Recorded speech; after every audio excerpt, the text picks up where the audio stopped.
Stay up to date with all that's happening with the new national party, NNP. Send us a message via text or WhatsApp on 405-8683 with your name, email, and constituency. Stay in the know with NNP. Get updated.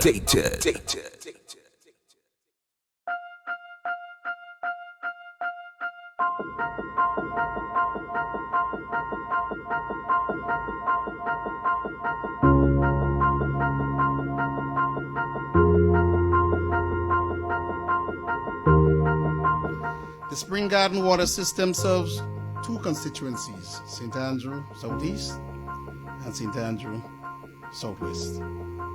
This facility, constructed under NAWASA's capital development portfolio, is geared towards improving storage capacity and addressing water quality concerns. This beautiful structure before us boasts of a sedimentation tank, water tank, operators' quarters, and storage room. This is supported by a pipe distribution network from the tank to supply water to existing individuals' homes with a daily water production at 250,000 gallons. What is important to note is that this was achieved under NAWASA's Capital Investment Program. Through this program, NAWASA acceded to the call of the government of Grenada for investment in the island's water sector by investing the $12 million debt servicing by the government of Grenada to capital development projects. Now that we have this, it's a great thing for the community and other surrounding. I feel happy. I feel good. For me, I'm for Valley because like when rain coming, the waters get dirty, just cut it off. And it used to be a problem for us, but now, thanks to NAWASA, we don't have that problem anymore. Yes, it's a very nice project. We used to go and collect water in the river and pipe stands by the side of the road. But now it's different. Everybody have a little water home. It will make a good difference because it's up on the top of a hill and then we're getting everything that we want down the road. Internally generated funds from a new tariff reform make more of these possible.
Stay up to date with all that's happening with the new national party, NNP. Send us a message via text or WhatsApp on 405-8683 with your name, email, and constituency. Stay in the know with NNP. Get updated.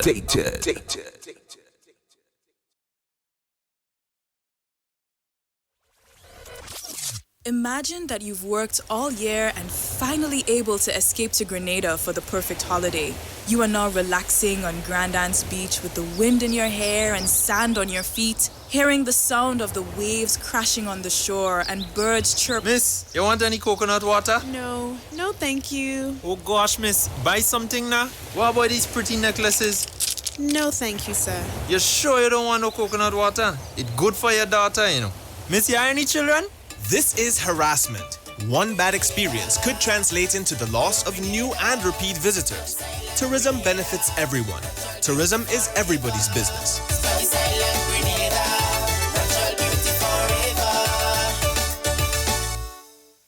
If you want to stay married, divorce speed.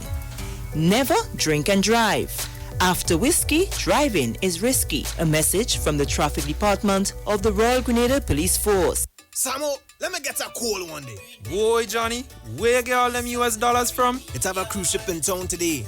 We getting real US from them tourists who come on the bus to go to Grenada's beach. Nice, man. Plus, I hear all the restaurants full with tourists. They even had to call back Mr. Brown from St. Patrick to make an extra delivery of cucumbers and plantains, you know. Man, I tell you, business booming. My cousin and all get a job working in a hotel as a chef. Coming to think of it, there are real people working in hotels, you know. From agriculture to transportation to jobs, tourism benefits everyone. Tourism is everybody's business.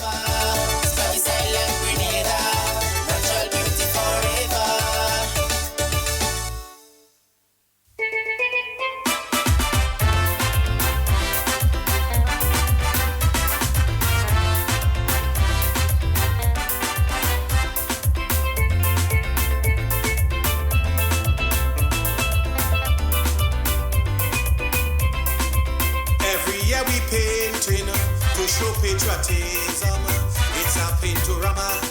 Once independence come, sadly the paints will wash away some as quickly as the next day. But the things we do and say, these are the pictures that's going to stay. So even if the Prime Minister say hospital workers stiffing chicken boy, don't put that on the painting. I don't like how this thing looking, and we can pass a bill because Grenadians they like reading.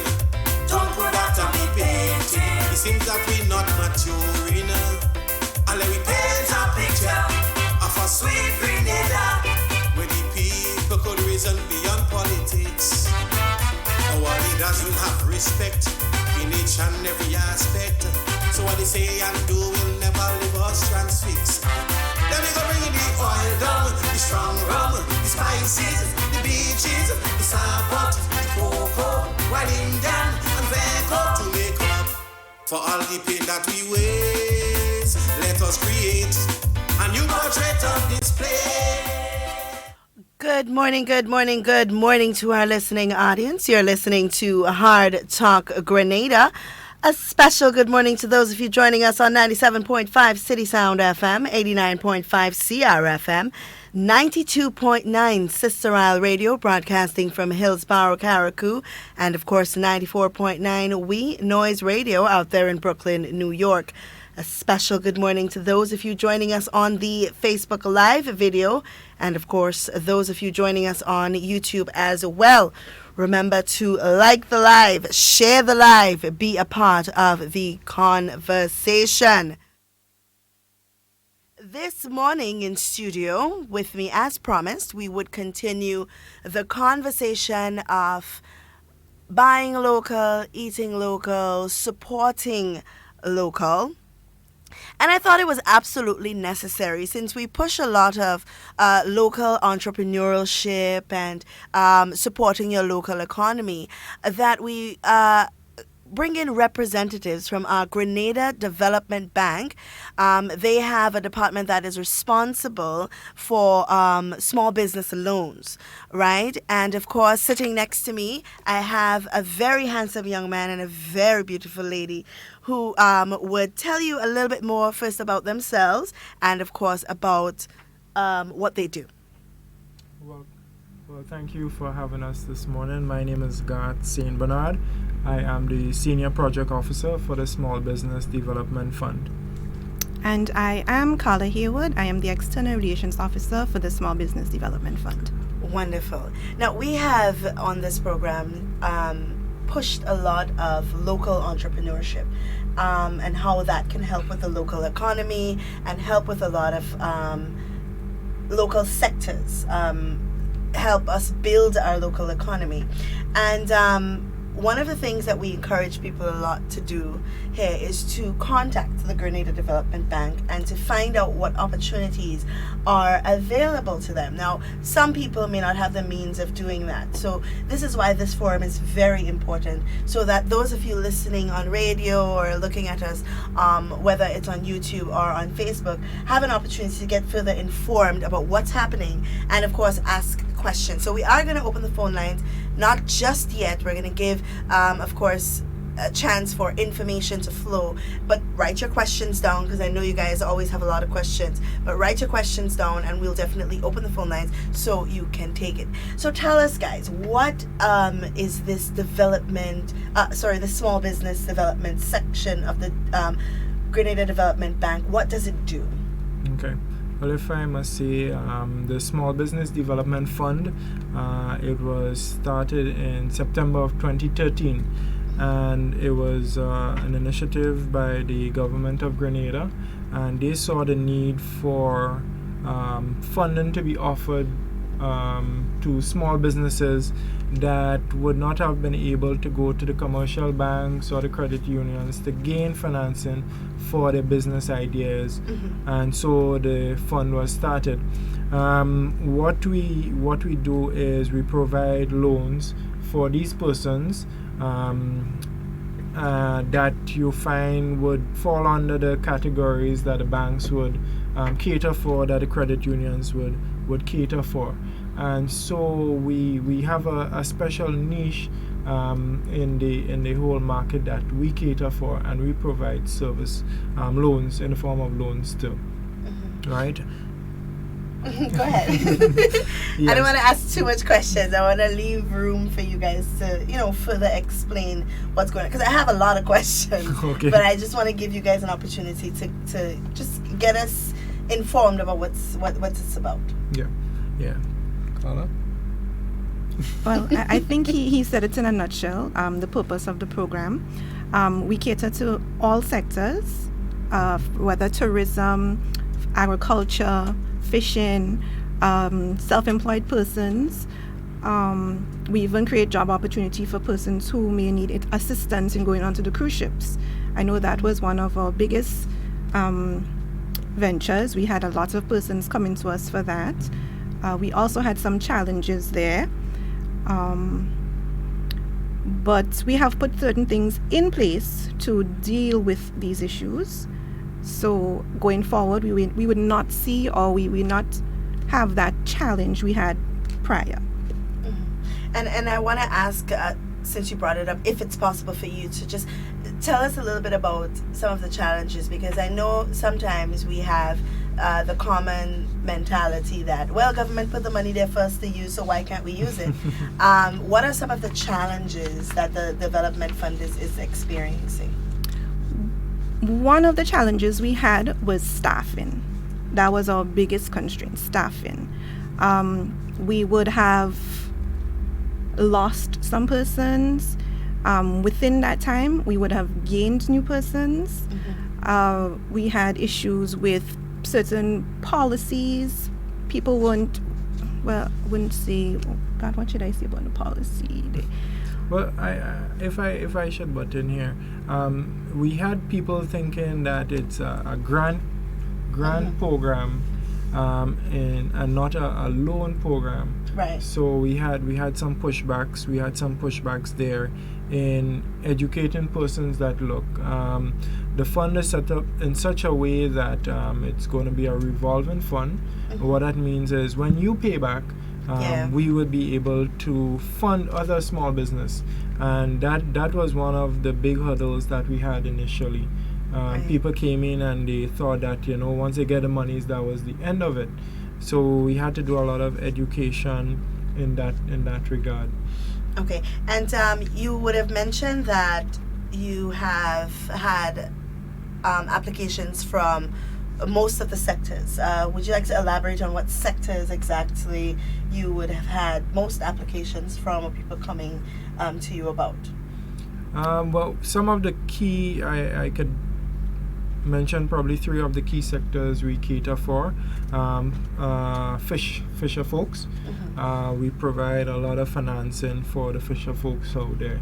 the smaller vessels, to construct their boat, to purchase the engine equipment. We provide a lot of financial assistance to these persons.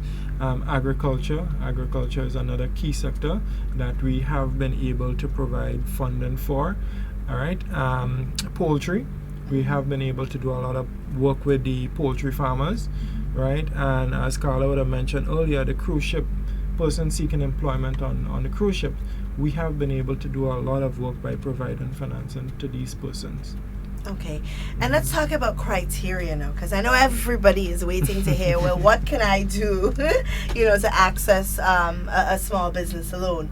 What is some of the criterias that you need to apply for, or to even have your application approved for a small business loan? Okay, well, we try to make it as simple as possible. You need to provide us with IDs, 2 reference letters. The reference letters basically states character reference. Invoices, quotations, billheads, anything it is that you would like us to assist you with, we would need to see the proof of it. Business registration. But one of the things concerning the business registration, most small businesses are not registered. So we would not let that be a deterrent. Right. We would let you know, well, as time goes on, we would like to see you get it done. Right. We would assist you with that. A utility bill to show as proof of address. Our program, we don't ask you for a business plan because business plans cost a lot.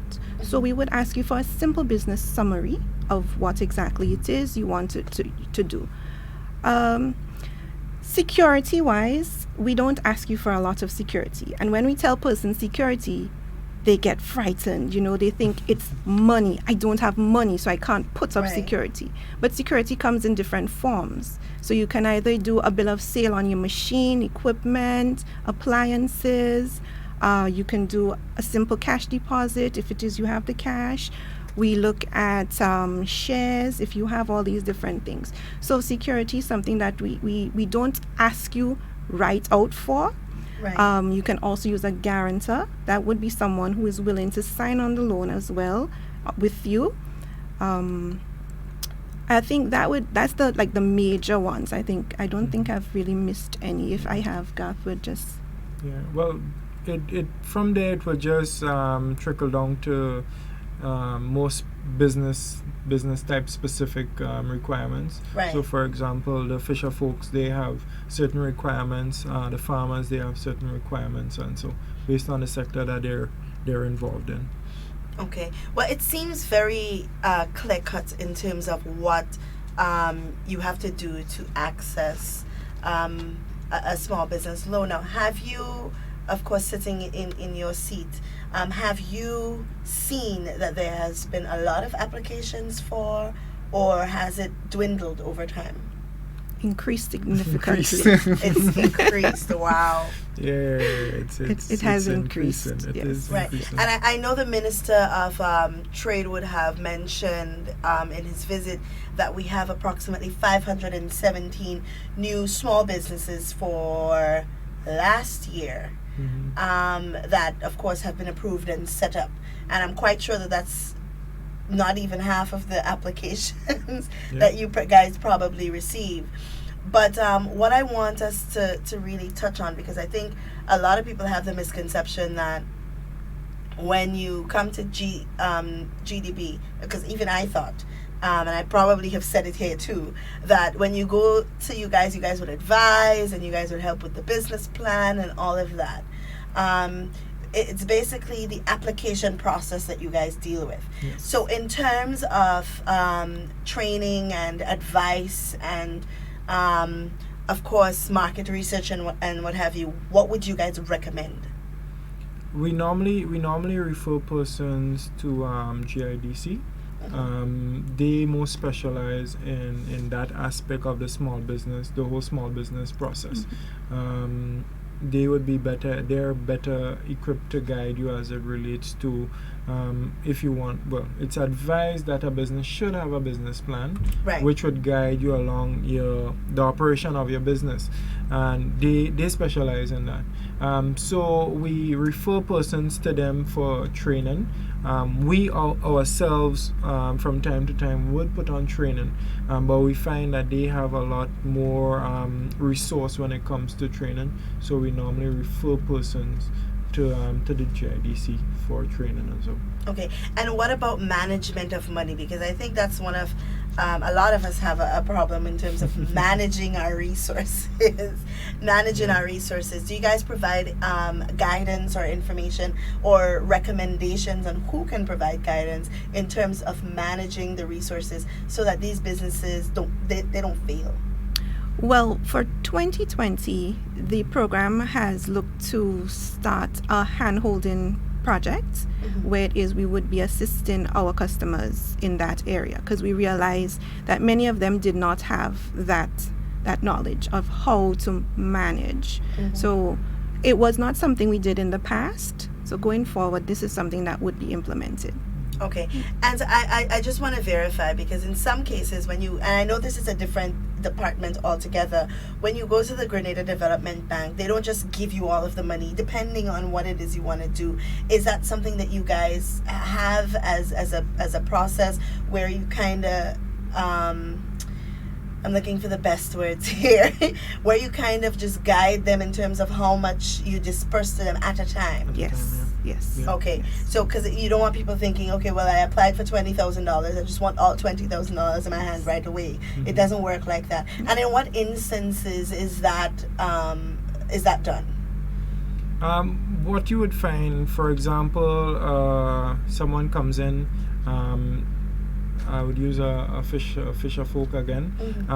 They need to construct their vessel, they need to purchase the engine, they need to buy equipment. We normally would advance funding for the construction of the vessel. That takes a while. We monitor that process. We purchase the engine when the vessel is almost completed. That's done. And then we buy the equipment after. So we don't just do everything one time.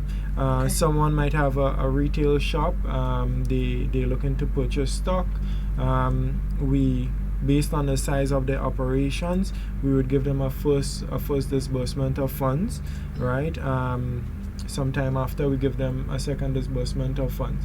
So we try to monitor how the business is performing and how they are also managing the fund. Okay, great. Now we are going to open the lines at this point so that anyone with a question can give us a call. The number to call is 440-7377 for local calls. If you have a question that you would like to share with us via WhatsApp, you can message us at 440-7377 also. And of course, if you are in the diaspora and you have a question, you can call us at 329-3101. And just to ask here, the interest rate as it relates to the loans, is it a steady interest rate, or does it depend on, of course, the amount or the purpose of the fund? No, standard 6%. And I think we forgot to mention, we can give only a maximum of $25,000. That's our maximum. Is a maximum of $25,000. All right. And that is, of course, dependent on what the person can do and how much security they can provide. Yes. As well. Okay, great. Well, that is a lot of information. Of course, it's always good to get clarity, and we always support local entrepreneurship, because we have so many different sectors that need the support: agriculture, tourism, whatever it may be that needs the support and can go ahead and do that. I want to ask regarding, let me just verify here. So in terms of the applicants, have you seen that there is a shift as it relates to age or gender in any way? Not really. It's balanced. It's pretty balanced. Yes. And there's not more youth applying as opposed to, or would you recommend that more youth apply? we would recommend more youth apply. Reason being, you start your business now, in the next 10-15 years, it can grow into a large business. Right. But age range, we have young persons go right up to seniors.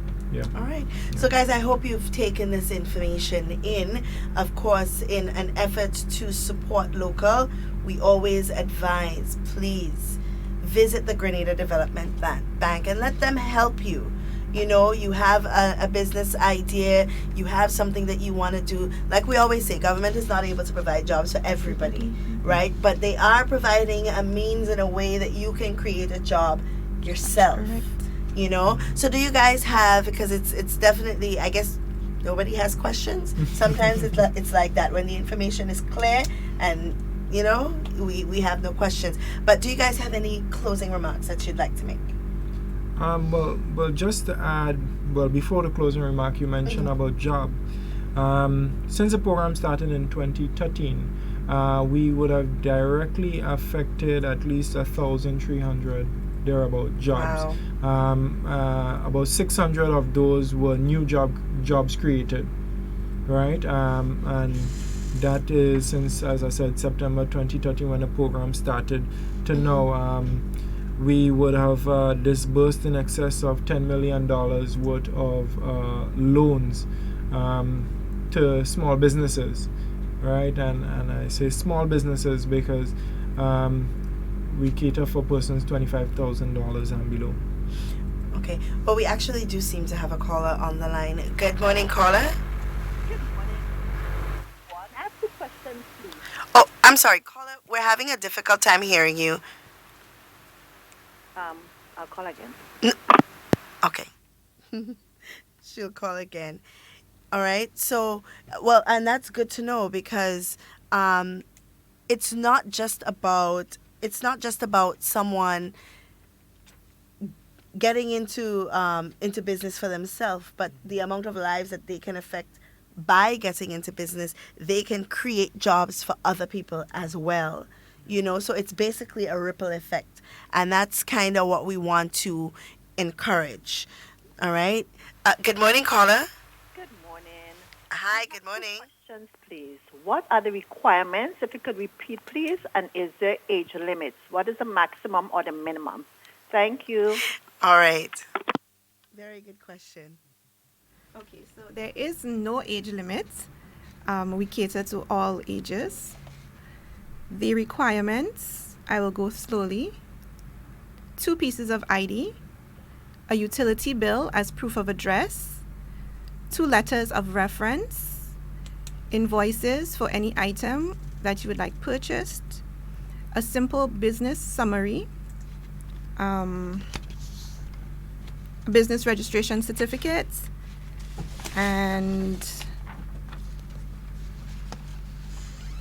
if you have any business records, you can also provide that as well.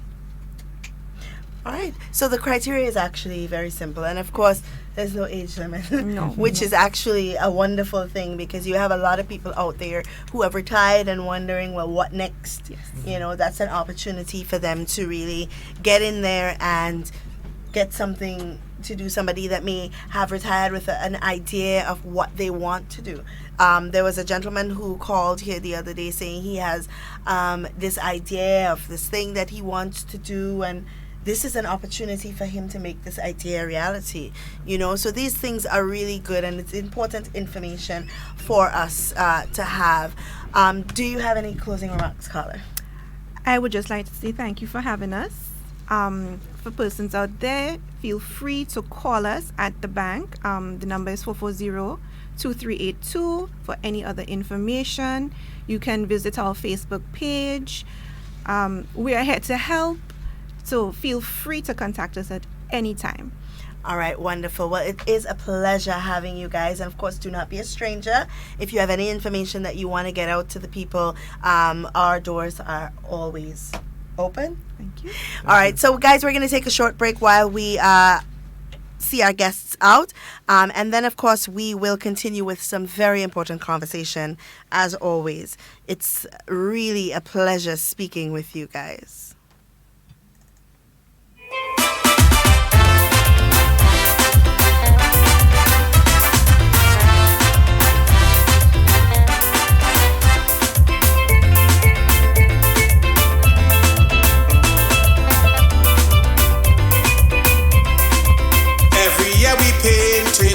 To show patriotism, it's a paintorama. Once independence come, sadly the paints will wash away some as quickly as the next day. But the things we do and say, these are the pictures that's going to stay. So even if the Prime Minister say hospital workers stiffing chicken boy, don't put that on the painting. I don't like how this thing looking, and we can pass a bill because Grenadians they like reading. Don't put that on the painting. It seems that we're not maturing. And let me paint a picture of a sweet Grenada, where the people could reason beyond politics. Our leaders will have respect in each and every aspect. So what they say and do will never leave us transfixed. Let me go bring the oil down, the strong rum, the spices, the beaches, the sapot, the cocoa, while Indian and Veco to make up for all the pain that we waste. Let us create a new portrait of this place.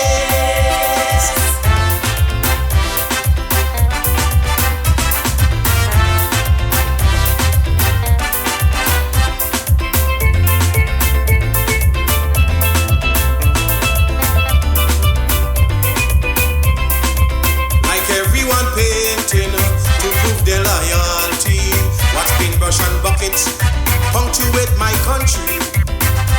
This emulsion wear out so quick, most disappear within a week. When we act unpatriotic, these are the pictures that's going to stick. So even if we have a big problem, we see the nationwide glittering boy. Don't put that on the painting. Remember the whole world watching. And when investors come, they treat our heritage like nothing, boy. Don't put that on the painting. That thing does raise up my skin. And let me paint a picture of a nice Grenada, where you and me could work to make us litter free. Protect flora and fauna throughout Grenada, and investors will respect the patrimony. Then we go bring in the cuckoo, kalalu, the dry fish, pasu, fish Friday, fantasia, maroon fest, sarada, and make up for all the pain that we waste by creating a new portrait of this place. All right, guys, and we are back. And if you're just joining us, we had with us in studio Miss Carla Haywood. Oh Lord, and I forgot the gentleman's name. How terrible of me. Representatives from the Grenada Development Bank, and they were here discussing with us what small business loans are available to our people, how you can apply, what the criteria is, and of course encouraging persons to go ahead and do so. And let's help to support our local economy. Let's build our sectors. You know, it can't be government alone. We can all play a little part. So if you have an idea that you want to see become a reality, then there is an avenue available for you to do that. So if you are joining us late, then that's what we were talking about. But I think today, or right now, what I really want us, or what I really want to impress upon us, we have been, for the past 2 days, on an emotional roller coaster as it relates to the coronavirus. I know that name still is a bitter taste in a lot of us, in a lot of our mouths, and of course it's a sting to our ears. And a lot of truths and realities were discussed here yesterday on the program, of course, with Dr. Martin and Mr. Kevin Frederick. And I think that it's important for us to play again that interview. For those of you who missed it yesterday, didn't get an opportunity to hear what they were saying, who didn't get an opportunity to listen, right? And if you realize I said hear and listen, right? For those of you who didn't get an opportunity to listen to what they were saying, we're going to give you that opportunity again, because there are still people, and it's very sad. I've been saying here for the past 2 days that we have a responsibility to the people of Grenada. Whether you own a social media page, whether you own a WhatsApp, whether you own Facebook, whether you're sitting on radio or on television, whatever it may be, you have the right to speak as a Grenadian, and that's okay. But you also have a responsibility as a Grenadian to ensure that the information that you provide the general public with is factual, credible, and is not for propaganda purposes. Now, there has been a rumor going around that there's been a plane, a private jet that came in at 3 o'clock in the morning with 200 Chinese, and it's proper. And it's some conspiracy, because that is nonsense. That's not true.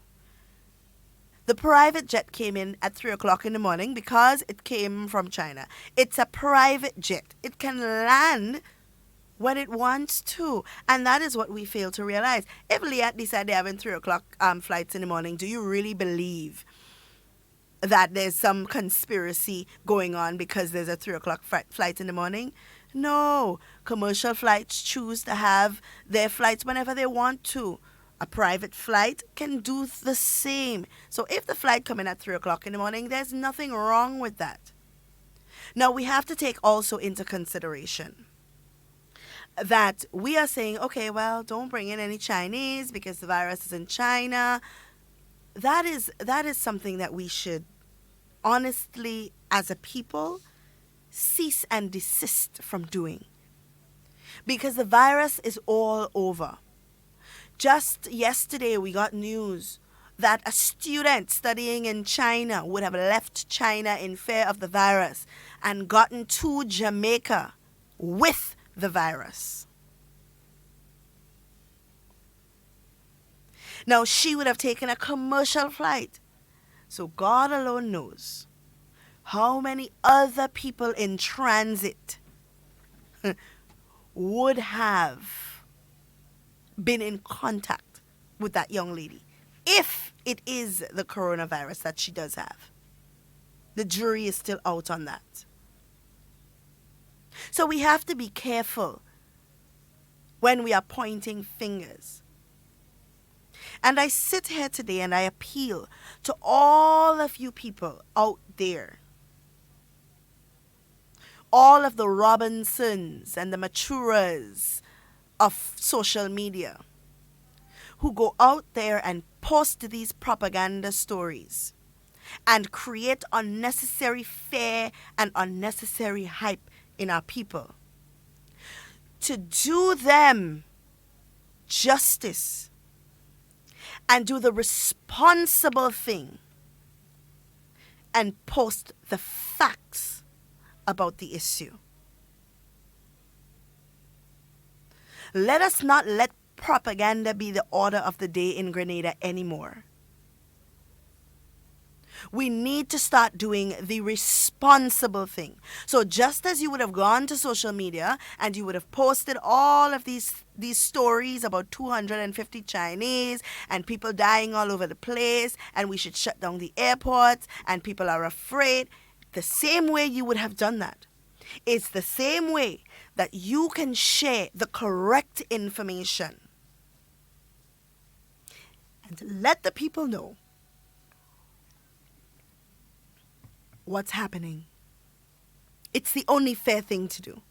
So I appeal to you, all of you out there, because up till yesterday, I was arguing with somebody and somebody's still saying that a plane with 200 Chinese came to Grenada up till yesterday. So that goes to show that propaganda is shared everywhere.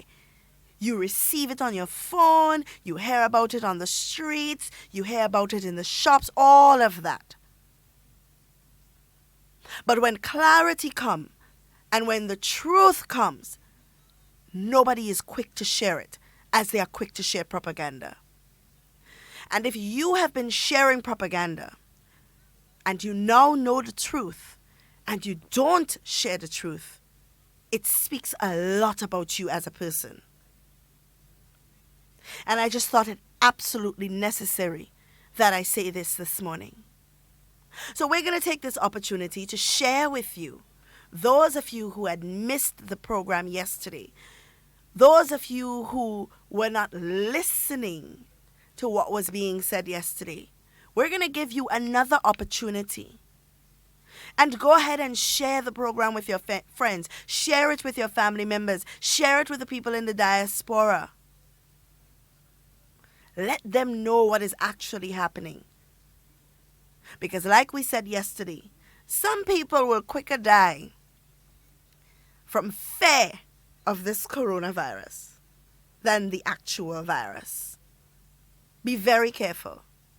Because as we said, this virus is only getting so much headway and so much news because it is a new strain of that virus that they've never seen before.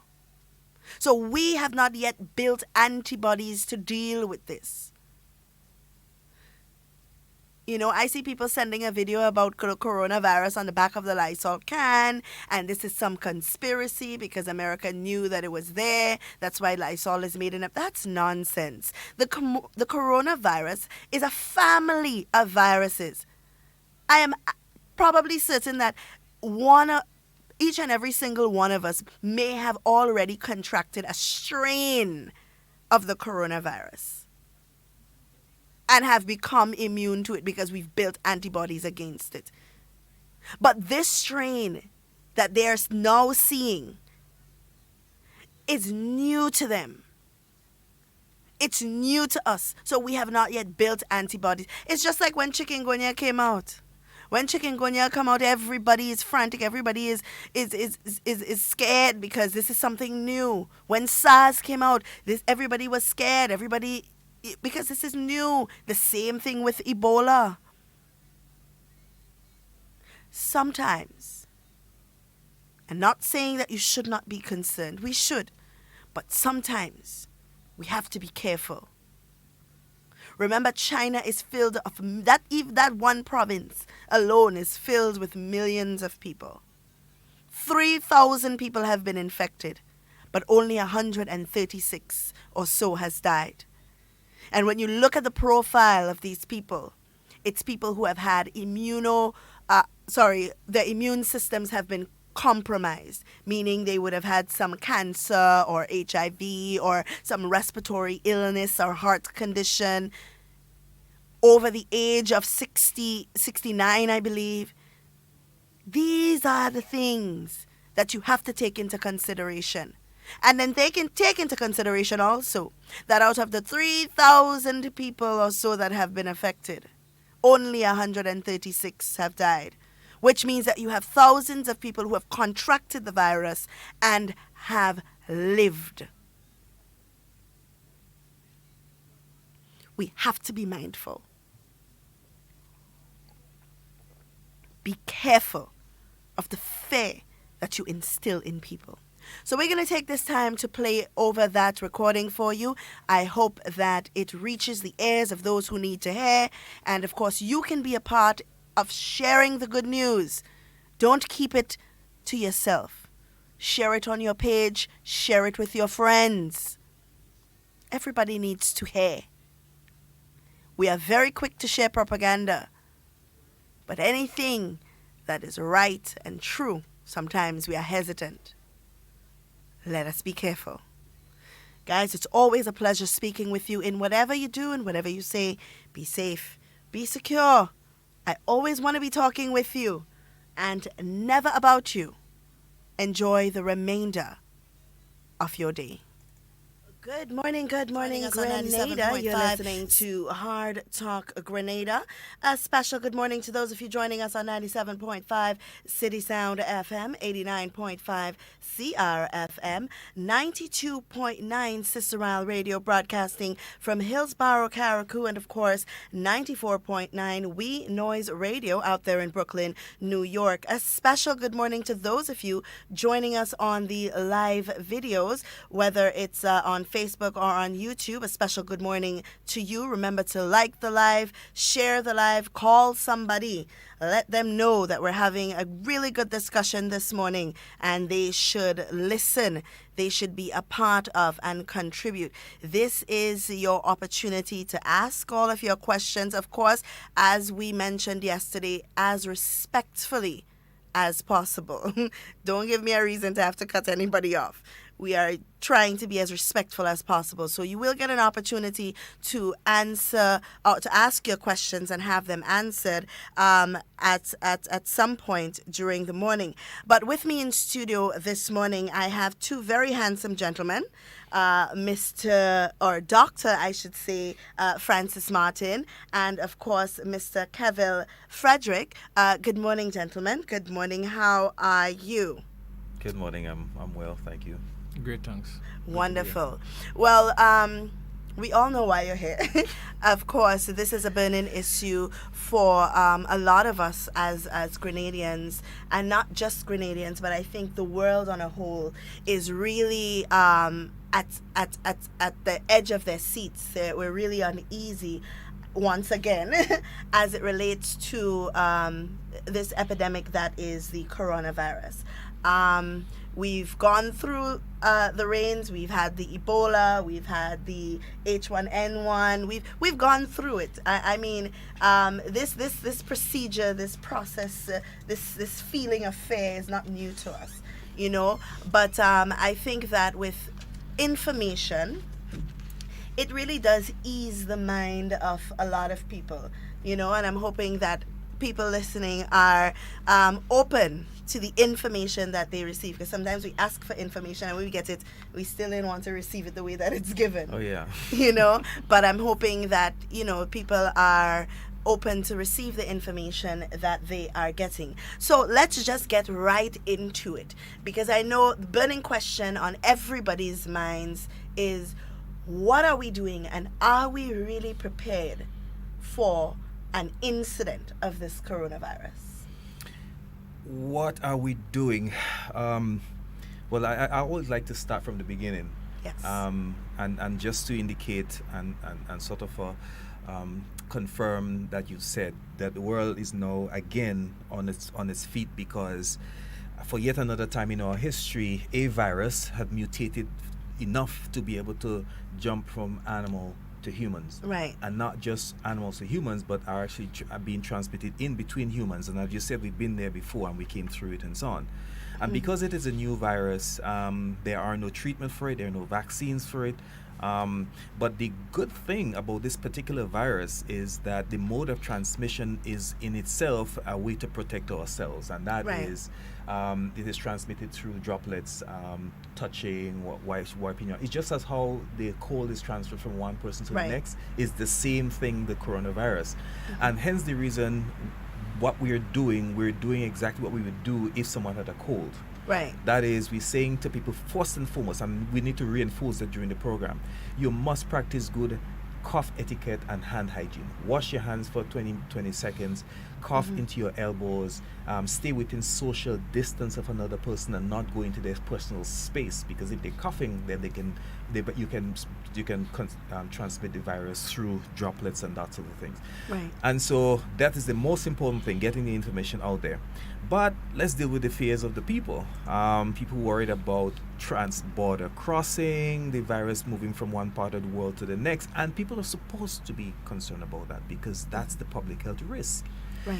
So first, we look to see what our World Health Organization and our regional partners are saying regarding to the risk levels and what needs to be done. So we're in constant contact. The Ministry of Health is in constant sort of daily contact with the or Pan-American Health Organizations or Caribbean Public Health Agency, which gives us the overall science of it, the updates and the guidelines as to what countries' response is supposed to be. Right. At the moment, the response says that we should do heavy surveillance at our ports because we think that it's going to come in at a port.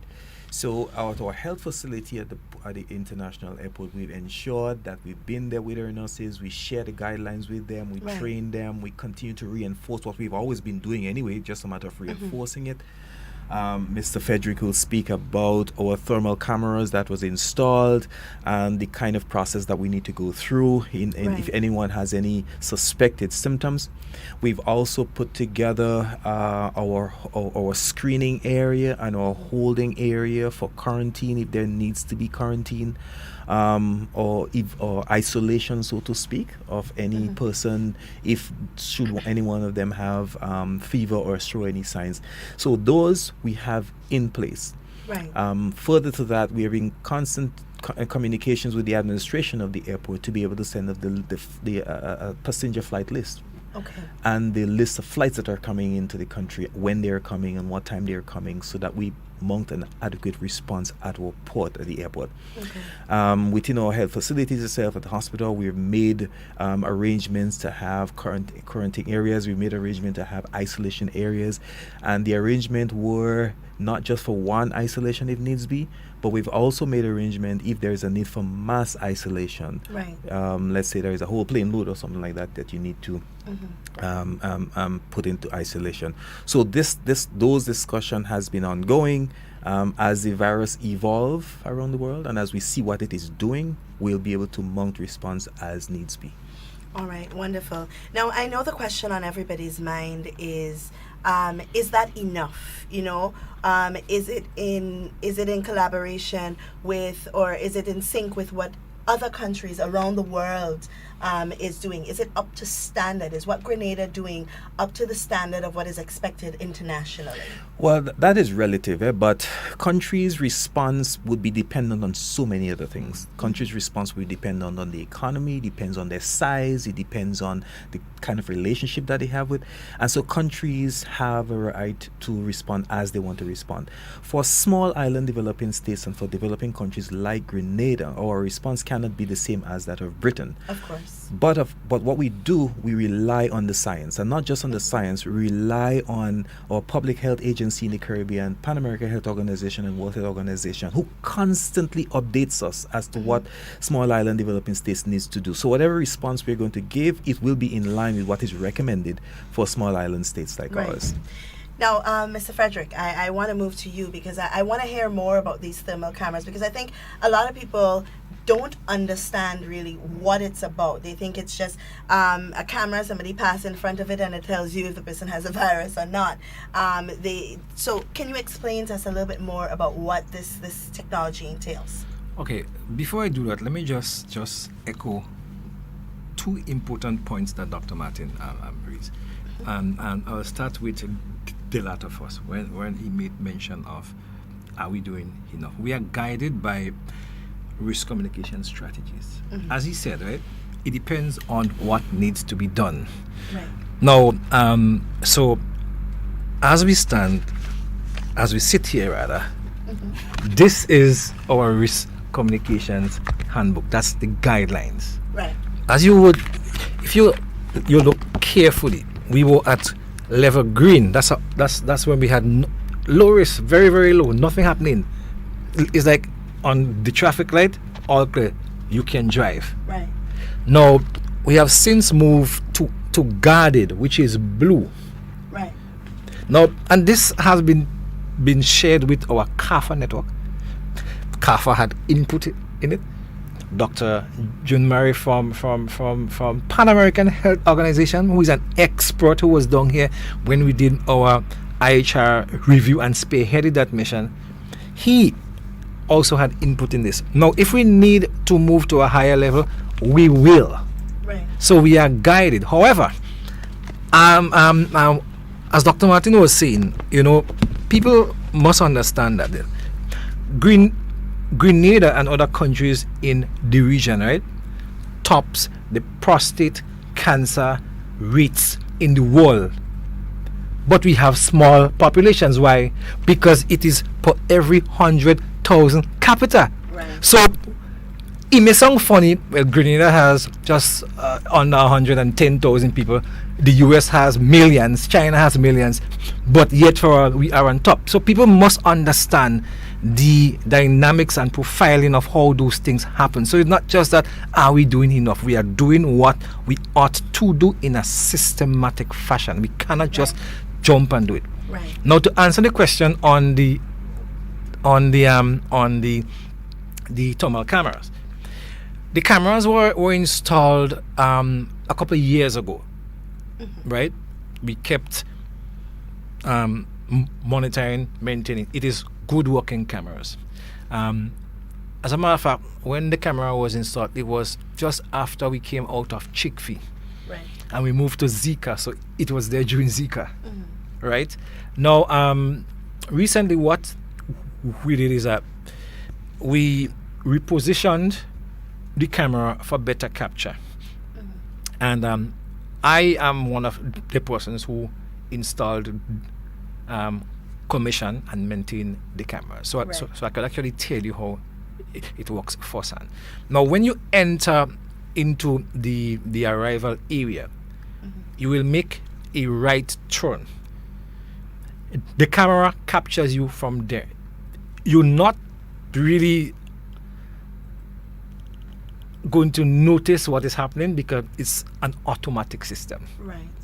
However, the camera can scan you from this side. It doesn't mean that you have to be facing head on. It will pick you up from this side when you make that first turn.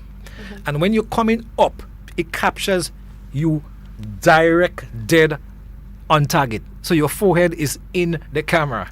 So that way you're walking towards the camera. It captures you there likewise.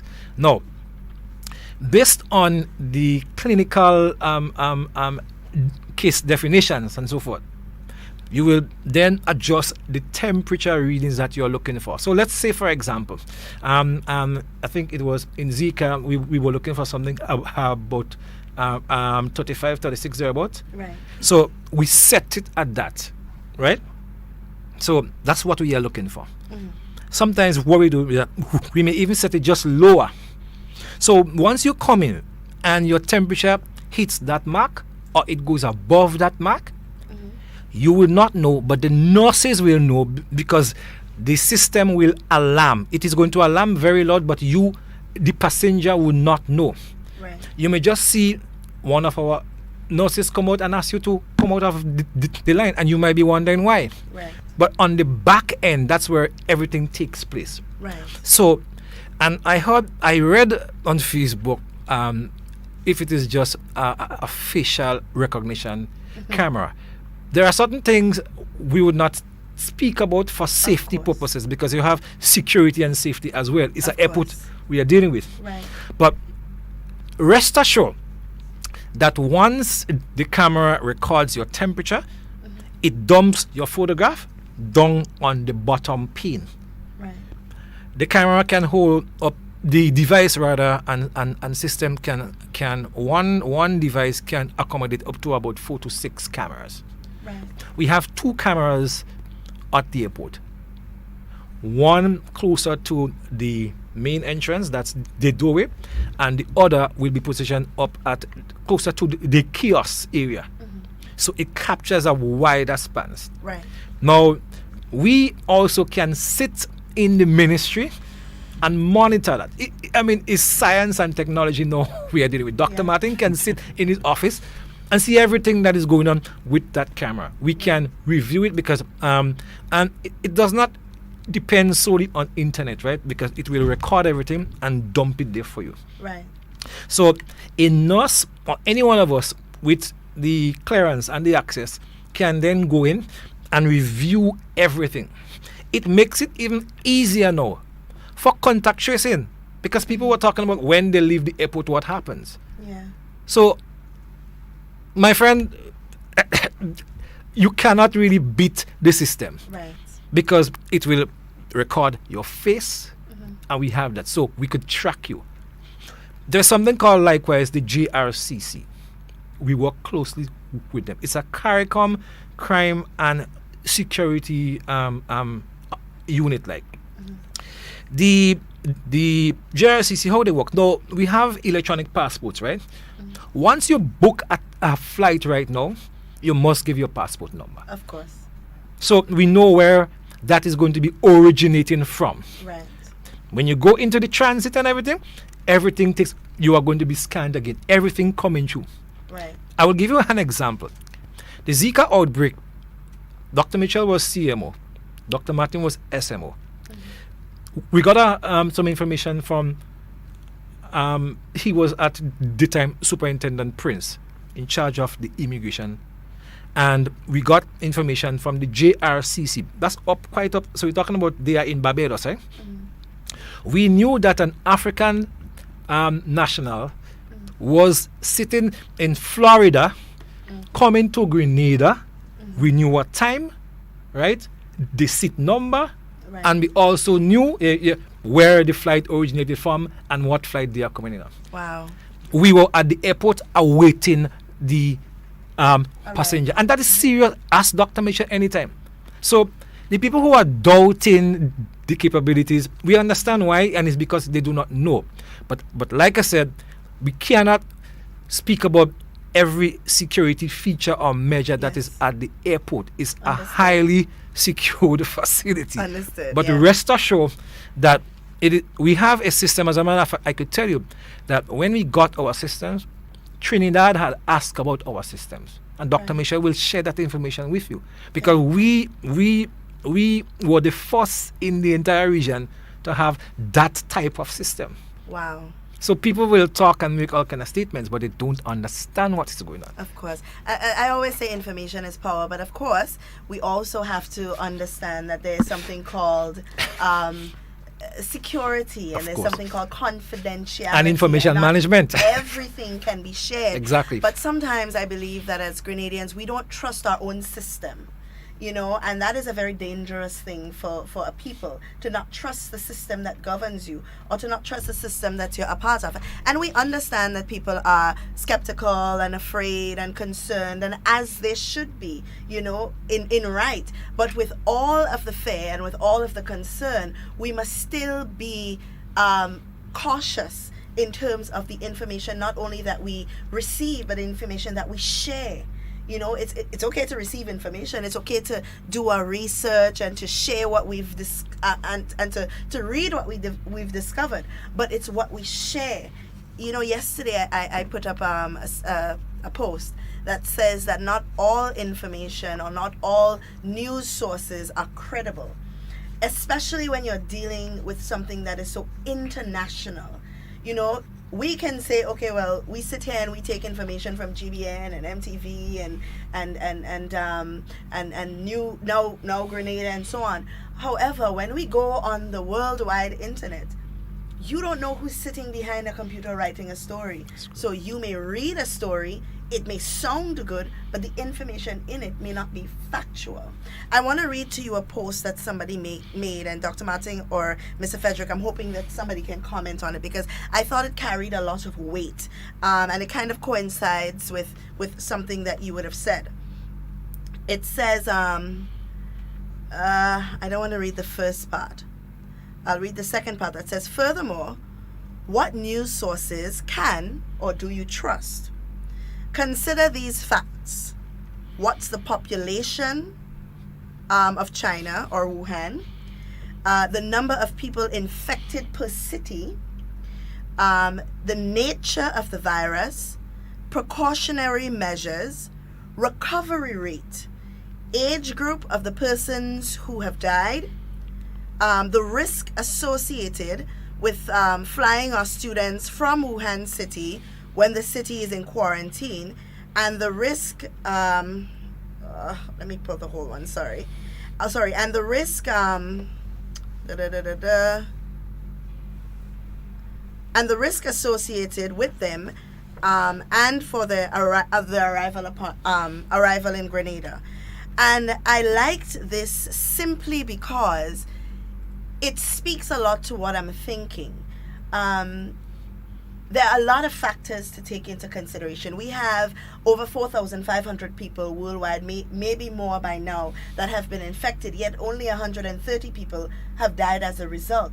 So that leads me to think, what exactly caused the death of these people? What were their age? What were they exposed to? What were their health conditions? All of these things that need to be taken into consideration. It's just the same as somebody who would have contracted, and I know a lot of people don't want to hear this because they don't associate it with the coronavirus, but it's similar with influenza. Somebody with a respiratory illness, a long-term respiratory illness, or an immune problem or immune deficiency, they stand a higher risk of dying from influenza than somebody who is virtually very healthy, and they can both contract the same virus. So I'd like you to just speak on that for a little bit, because it does pose a lot of questions in my mind as it relates to the coronavirus, and if any of these factors are being taken into consideration as well. That comment, that post is a very useful comment. That individual have been exposed to some really decent information. I mean, Beijing, for example, a city with 21 million people, had 8 cases. This is an extremely less than 0.000, and you could go down the line, percentage of persons that are infected with the virus. The post is also correct in the sense that what we have found is that people who die from the coronavirus, I mean, the World Health Organization posts the profile of these persons. Okay. They were in the similar profile, over 65, have comorbid conditions, like comorbid meaning that they have other diseases with them, hypertension, diabetes, high cholesterol, cancers, all those sort of things. And so that were very similar to what we've seen. And it is also true that right now influenza is causing more of a problem than coronavirus. Influenza is much more fatal than coronavirus right now. Coronavirus is simply getting all this attention because of the characteristic of it. It's the first time this virus has jumped from animals to human, and that's what it is saying. And so as a physician, let me put it in perspective to you sitting in front of me. If right now, looking at you, you get infected with coronavirus right now, or influenza right now, you're more likely to die from the influenza rather than the coronavirus. Right. So, I mean, as a physician, I do not understand why all the noise about coronavirus, but as an individual, as a citizen of the world, I can understand the panic around the coronavirus. So, let me just add to that, right? There were over, I think it was about 35 deaths coming out of Trinidad as it relates to H1N1. Right? I'm talking about very recently, right? Now, and you touch on a number of key factors. The people who died, they were immunocompromised. Okay. And just break that down for the listeners who don't understand what immunocompromised means. So, we're speaking about people who have, like an HIV/AIDS patient, right? Because your immune system is already compromised then. Right. So, people who have cancers, them kind of people, so right, the elderly people, right. So that is why we keep telling people that you need to practice proper hand hygiene and so on. Now, people are not paying attention, but let me just give you from experience what happened, right. Chick V came down to Grenada, and I could tell you, came down through Carriacou side. It was around Carriacou's carnival. Wow. Yeah. Similarly, Zika came through that channel. Now, what people don't understand is that, but you go into Trinidad, where there is H1N1, where you have more people coming to Trinidad Carnival, what are your risks going down there? And I could tell you, because I'm a member of the Regional Health Communications Network, CARFA, which is the principal body for the region, right, and it's based in Trinidad, they have taken the same steps, the very same measures that we have taken. That is what they have done, and that is what they are advising countries to do. So we are not doing anything in isolation, or we are not working in a vacuum. We are working in synergy with our trusted, credible partners. I still access, down to this morning, I got mails from my CDC account. So I get information directly from CDC, from CARFA, from PAHO, WHO. Okay. So when we make those statements, we are making informed statements, and when we take decisions, we are taking informed decisions. Yeah, I think over the past few days, you guys have been very clear as to what measures we've been taking. But like I said, it's how you choose to receive information that really matters in all of this. But you brought up a very good point, and it's something that I spoke about yesterday briefly. We have a tendency as a people to go to extremes first. So there are comments that, we should just shut down all flights from China, and that we should not allow anybody to come in from China. And I guess the biggest scare for everybody happened yesterday when we had that private flight with the 8 individuals coming from Beijing. And I think that what a lot of people don't understand, which is what you rightfully said, we don't know where the virus is going to come from if it ever does reach our shores. We don't know, because there are cases in Japan, there are cases in Germany of people who have not even left Japan and Germany that have contracted the virus from just going to work and meeting with a colleague who has come back from one of those places. You know, we have Carnival in Trinidad, which a lot of our Grenadian people attend. We don't know who's coming from where. We don't know what is going to happen. So our best bet at this point is to be cautious. Yes. And to follow the precautionary measures. Yes. That is simply as it is. Just be cautious and follow. You know, I give that example once, and I have to be cautious about how I give that example again. We know that the virus is transmitted through droplets and touch and cough and sneeze. So it is as simple as this. Just stay away from people who are coughing and sneezing and have the cold. Stay further from this. Don't get into their personal space. And that's the way to prevent it. In other words, even if there is someone, worst case scenario, even if there is someone standing in our presence who has coronavirus, standing in the presence of someone who has coronavirus doesn't mean you will get it. Doesn't mean you'll get it. Yeah, just protect yourself from the cough. A fair example, I had the flu. Right. I was down 2 weeks with the flu. I have 2 children, they never got the flu. Right. You know, because precautionary measures. Lysol everywhere, stay out of my bed, stay out of my room, and I'm wearing gloves, and we're all safe. Right. You know, so I think that's a lot of what we have to think about. We don't know. We can take precautionary measures, yes. The government and the Ministry of Health is doing what they deem necessary to protect its people, but we as a people as well need to take our precautionary measures. We have our first caller on the line, so let's quickly take this call. Good morning, caller. Hi, good morning. Hi, good morning. I'd just like to say thank you to the program this morning. It's very informative. It's very reassuring. Concerning the posts that were made to Facebook about banning flights, I would speak for Grenadians when I say that we said that only because of what transpired. Now, let me just break it down just a little bit. The flight that came from Beijing came to Grenada carrying persons.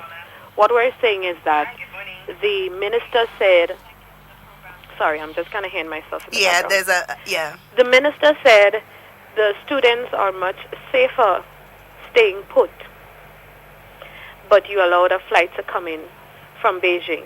Now, the ignorance of us Grenadians reacting to that, you can't really hold us accountable for that, because we're thinking now about our nationals, our citizens, our brothers, our sons, whoever they may be to us. What we're just saying is, how come some sort of negotiation was not made to have them evacuated if in fact you did, which you did, allow a flight to come from said location? Right? So we're just trying to figure out, how come no sort of negotiation wasn't made to have them evacuated, but you allowed a flight of 8 persons to come in the island at such time? That is where the ignorance with us began, because we couldn't process what we were given, what we were feeding, the information being fed to us. We were trying to make sense of it all. And honestly, it still doesn't make sense. that you would allow that to happen, and still our students, our family, our citizens, they're still out there. Now, I understand even they pose a risk to us by just unknowingly contracting something and we're accepting them back into the island. What we're saying is it's a risk both ways, which somebody should say, okay, we understand your concerns when it comes to the flight coming in. We also sympathize with the families that have their kids out there. There was nothing we could do. All we need is some sort of reassurance. The only reassurance we're getting is not necessarily from the post-cabinet briefing, but from the program that you guys are having, and we appreciate that so much. We're getting much more clarity. We're getting much more understanding, and I just want to applaud you guys for clearing up a lot of the concerns that I would have had. Likewise with everybody, I guess, listening to the program this morning. So I think that more persons should come onto the program and just allow themselves to be filled with such information. Kevil, round of applause to you. You're very informative. You're very factual, and this is what we need in order to gain reassurance. So kudos to you and the team this morning. You guys are doing an amazing job. All right. Thank you so much, caller. Thank you. All right. Yeah. Thanks, caller. And the caller's concern are the type of public health concerns that we have around the world as well. Yeah. It is important for everyone to recognize that ministries of health in countries respond to guidelines and suggestions from the World Health Organizations and the Pan American Health Organization, including our Caribbean public health agencies. Every disease has certain definitions before the World Health Organization asks you and guides you in certain things. And so far, the World Health Organization is not recommending that countries repatriate or countries evacuate their citizens. Now, some countries have done that. Some airlines have also done that. But because of the current risk and everything surrounding the viruses, it is not recommended that we take anybody away from the area and bring them into the countries. Now, I know Australia, for example, has decided to take a citizen but quarantine them in another place for a while. 2 weeks. 2 weeks. Britain has decided to quarantine them in a military base for 2 weeks as well. But there is no recommendation that it is not at the level yet where we need to do this, and we're guided by our partners in that response. I would say I appreciate the caller's comments, and they are making sense, right? At the same time, what I read this morning is quite troubling in that some of the very same people in London who wanted the families come home, now that when they heard that they are going to be quarantined for 2 weeks now, they are somewhat questioning, well, why do you have to actually quarantine them? But it's a necessary evil then, so to speak. Added to that, right, again from experience, and not just primarily what the caller has said, but generally what I'm picking up out there is that people are asking the same question: why did we allow the Chinese to come in? And let me say this, in about sometime between 2009 2010, I was still the communications officer at the Ministry of Health, doing the very same job I am doing now, RISCOM. And I remember we had the H1N1 scare, and the outbreak was in Mexico. We had Grenadian students studying in Mexico, and the population was on our backs to bring them in. We set up now, Mrs. Ann Peters was our Minister for Health at that time. Dr. Emma Harry Thompson was our Chief Medical Officer at that time. Dr. Christine Lagrenade was our Senior Medical Officer at that time.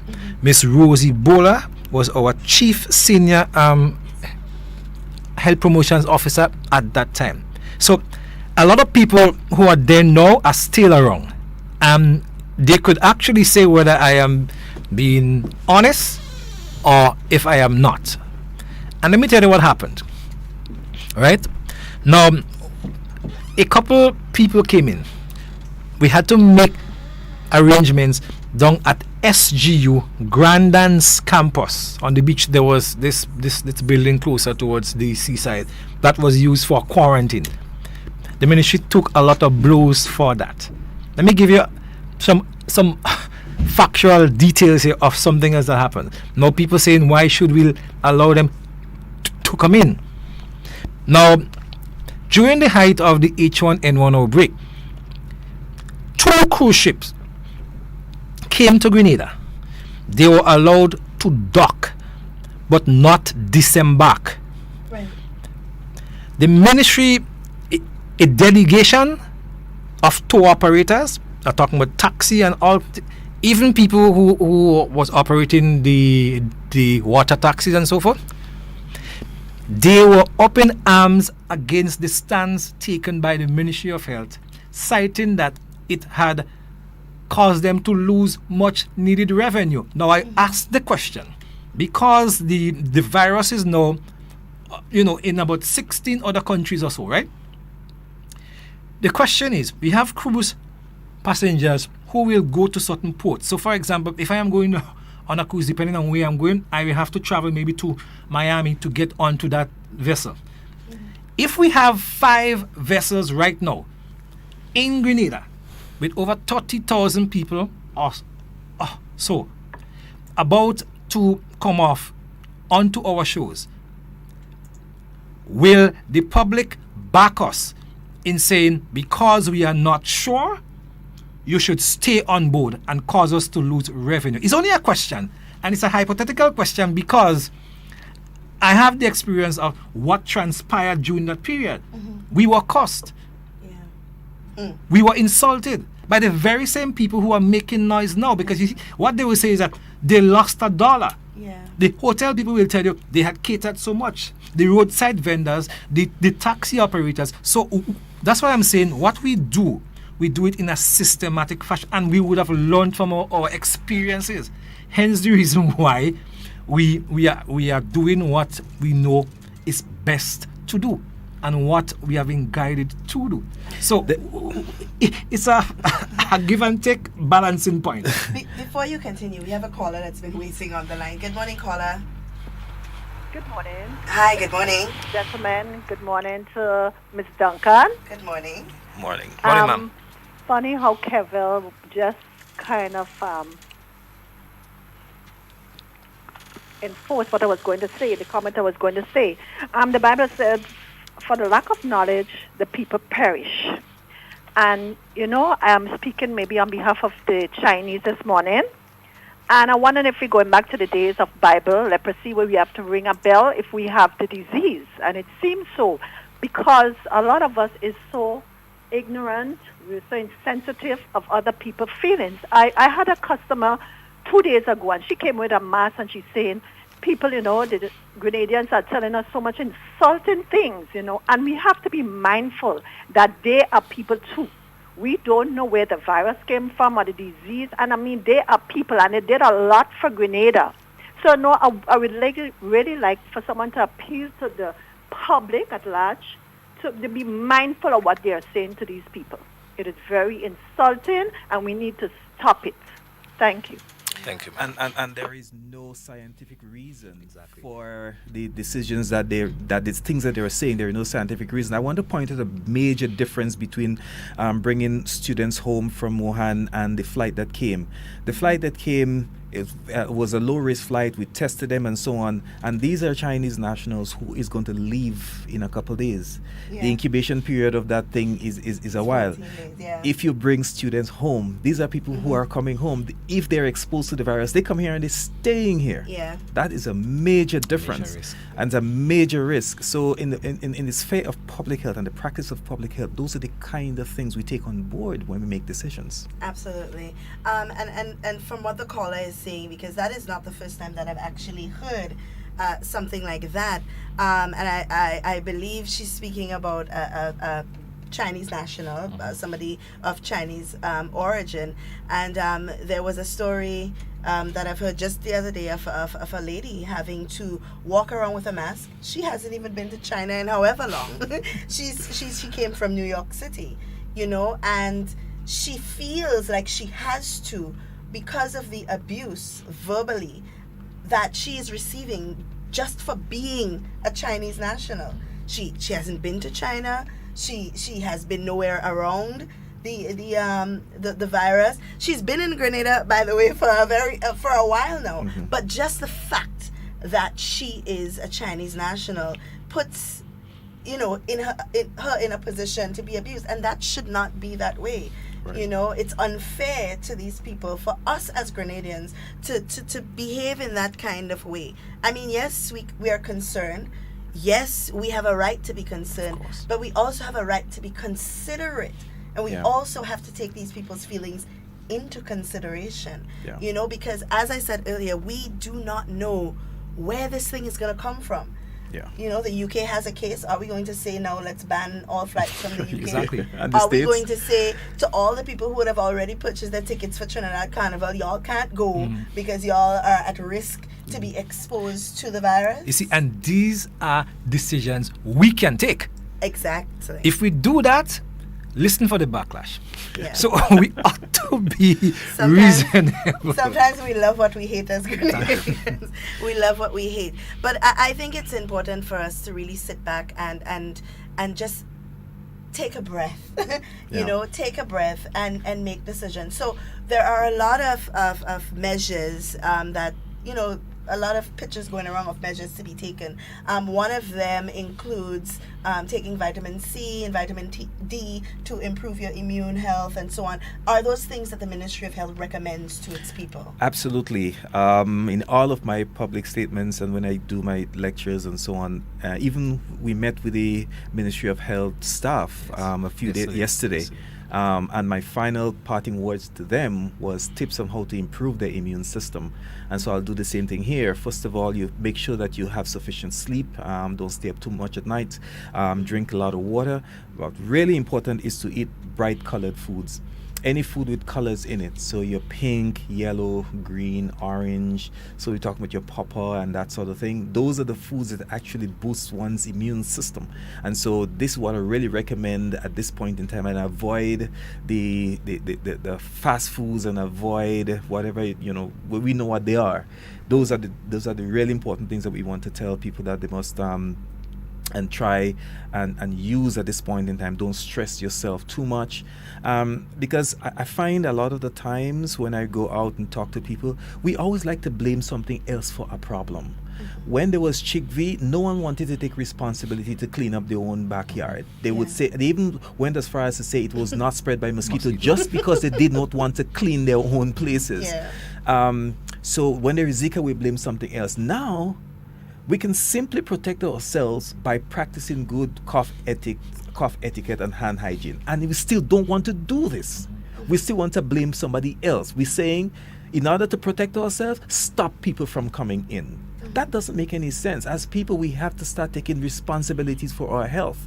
And if you do this well enough, not only would you prevent coronavirus, you're also going to prevent influenza and other types of viral illnesses. Okay, I think it's important, as a mother now speaking, I think it's important for our children to be educated, not just at home, but also in schools, because I may be able to educate my daughter and my son about proper cough hygiene and all of that, but there are people who aren't able to do that. Is the Ministry of Health putting plans in place to ensure that this message goes out to the schools? Because children listen to their teachers. There is nothing that I could tell my son and daughter that trumps what their teacher tells them. Absolutely. So is there a plan in place for this to happen? Glad you asked that, because Kevil, yesterday, we made a decision to put the plans out. Not that we weren't sending information out before anyway. We were sending out information, but sometimes we think that, just this one-on-one personal touch is important. So Kevil, I think, has drafted up a plan for us to go through this, and I'm guided by his plans. So, and Ms. Duncan, it is important for me to say here that we have a very active, well-organized school health program. So long before coronavirus, you would see our nurses, our health promotion officers. Just last week or so, Ms. Ray Goddard visited the Western District. That's her district. So we have a good interaction with the school network. That is flawless. I could tell you that. So what we decided was to capitalize on that and let the same officers who are in their respective districts do the information sharing at that level. Okay. So to answer the question is yes. And likewise, what we are going to be doing, so for instance, tomorrow we are going to be meeting with some of the other ministries. We are doing inter-ministerial meetings in that the same information we are giving here. So we did that yesterday with the staff from the Ministry of Health. We will be doing finance, education, immigration, tourism, all of the ministries and agencies likewise. So don't be surprised if we say that we are going Grenada, because it happened before. We did airports some time back. So we are always out there meeting with those organizations. And like I said, people will think that we are not doing, but public health is from my experience and training. There are certain things that, as Dr. Martin would say, you just don't go on stage and start being a flag woman about. Right. No, because you see, sometimes it's so personal, right? Yeah. I mean, we have helped people walking into the ministry who are at the breaking point of committing suicide. But and I have helped someone. I said, do not make that person sign the security book, because you have to tell them what you're going for. Yeah. So sometimes we have to do those things undercover, meaning so bring you inside and chat with you. I have seen people bottle lunch and even give clothing and so on to people who are nearly at that point of losing it, and we had to take them in our personal vehicle, go out with them, chat with them, and bring them back home. They walk around now good, and they will say, hadn't you done that, I would have been a dead person. So not every time that we have to come out there and say that we're doing that, because I'm telling you, it's very, very, very personal. Yeah. I think that social media, but social media plays a big part in media these days, in sharing and receiving information. Has the Ministry of Health put together a plan, if not already implemented a plan, to really flood social media with information? Because what we find a lot is that Grenadians hate to share good things that are beneficial to us. We don't like to share it.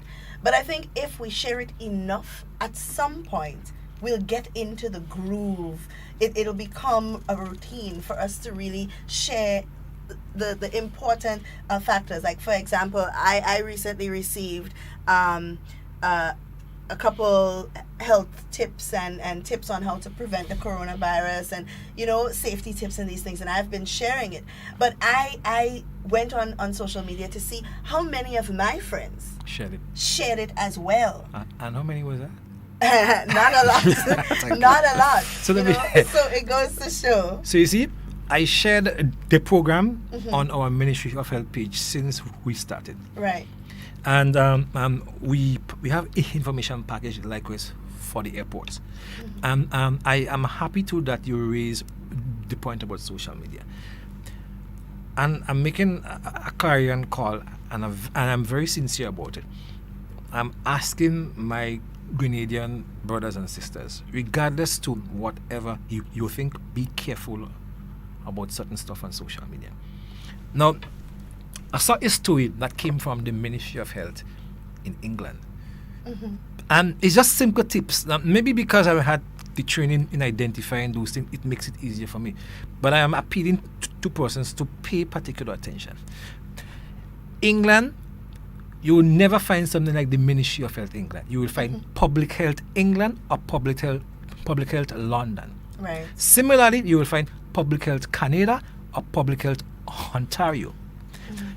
There isn't a Ministry of Health in Australia. It is not called by that name. Right. So if you're going to share information, make sure the source is credible. Yes. By looking at those, even logos, because there are plenty fake people out there, right, who will just do something and make you run go with it, thinking that it is bona fide. Yep. And we have at the regional level, we know of instances whereby people took information on social media, they went with it and they lost their lives.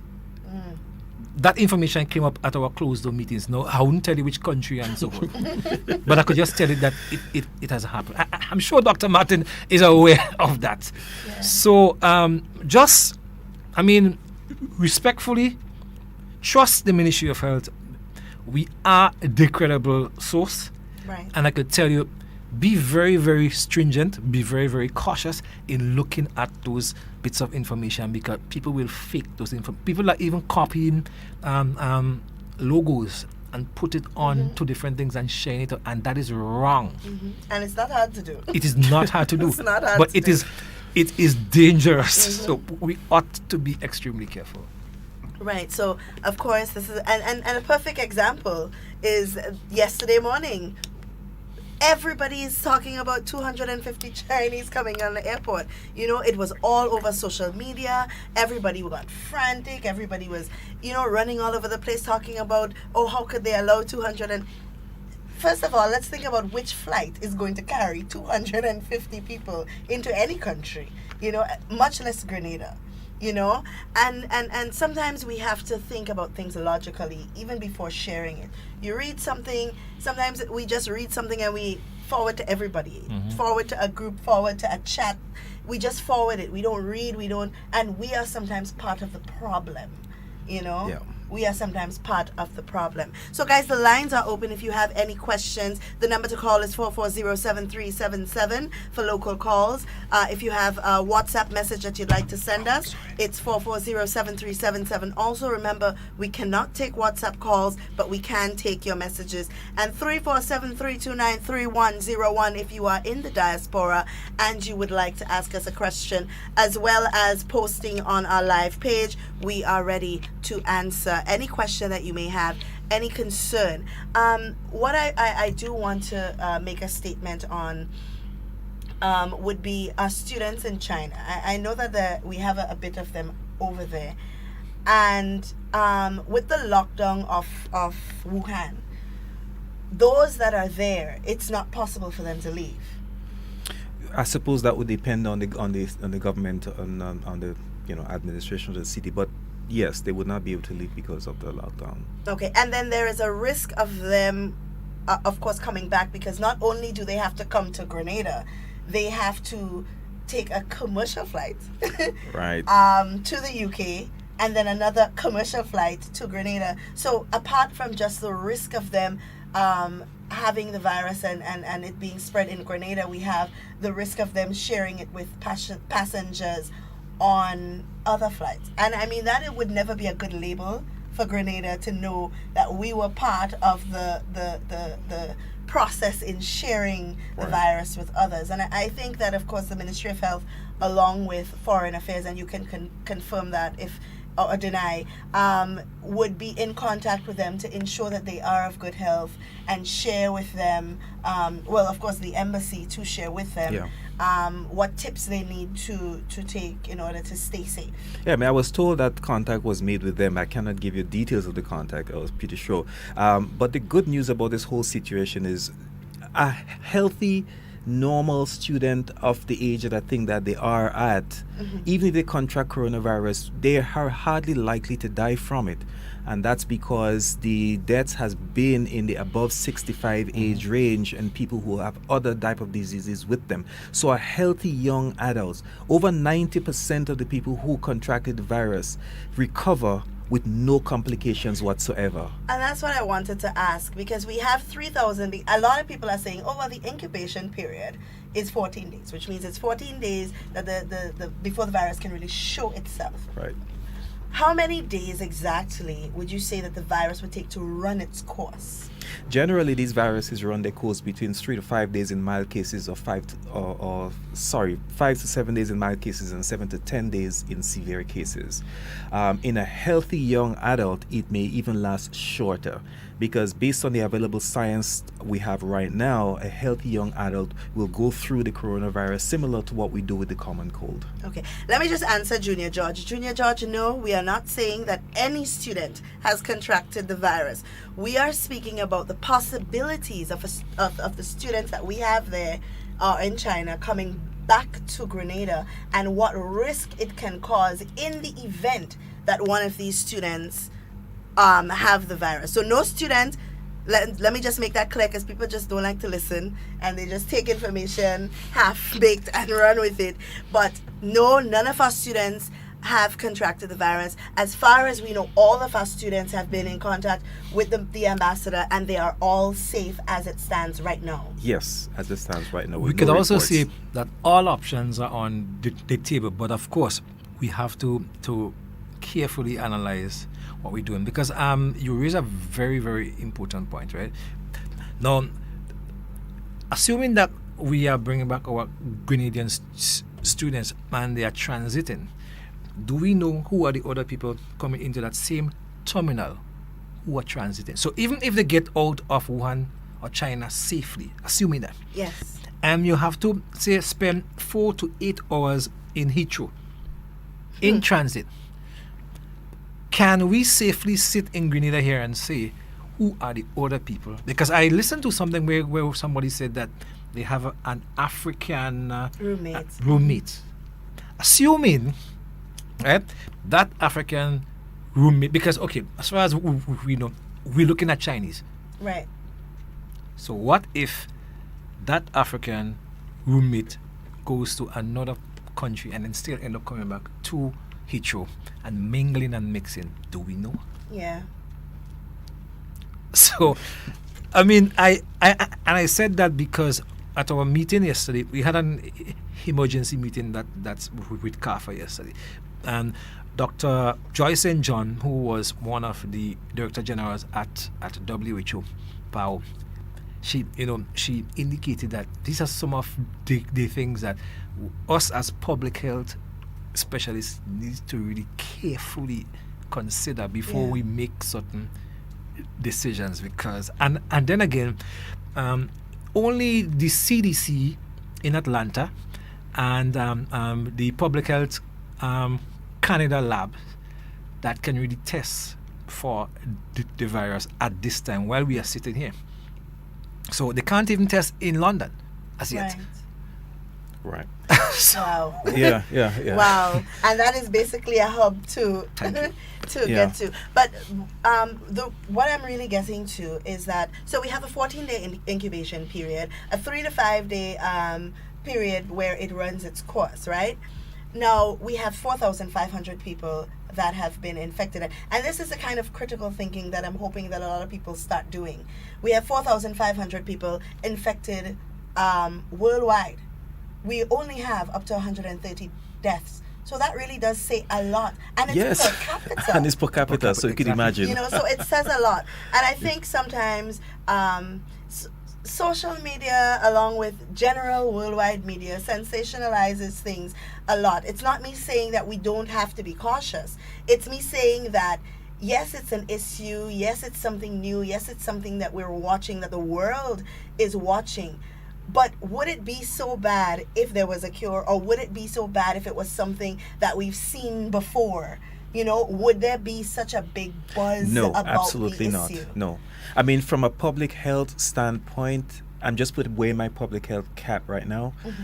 If coronavirus was there before, this particular strain, this experience now, we would not be having it. No one is going to speak about it, because dengue is in the region. Dengue is causing far more lethal problems for us right now. Influenza is causing a lot more problems for us right now. And it worries me as a public health practitioner that we have moved our attention away from something that is more likely to kill and something that is currently killing as we speak. There are people dying from this, and everybody's just focusing on corona. Well, from my research, I've been doing my research, and people have been talking about the influenza, only to know that there have been 89 or so deaths from the people contracting influenza just in Trinidad alone.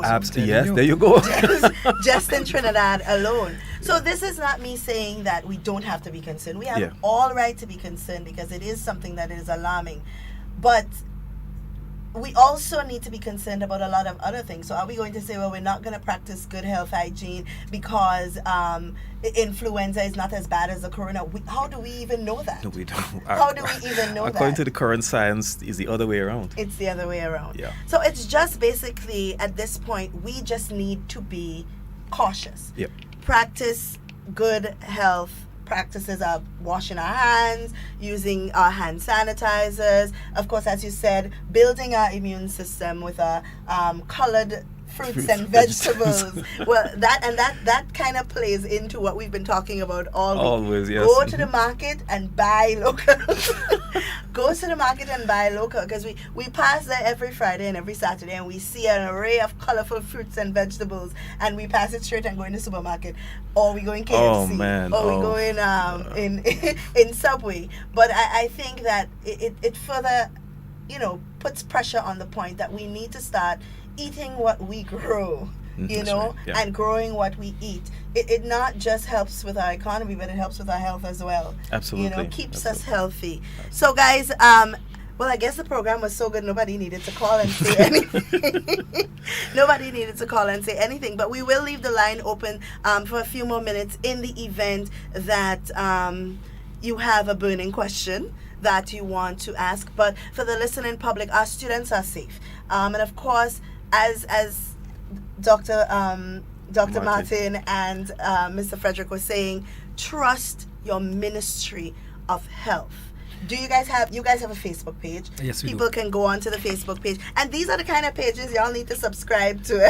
Subscribe to your Exactly. local pages. Know what's going on. I mean, and I was telling my family, I said, listen, we have information that the public doesn't have, because when PAHO don't call an emergency meeting or an online meeting with John Public.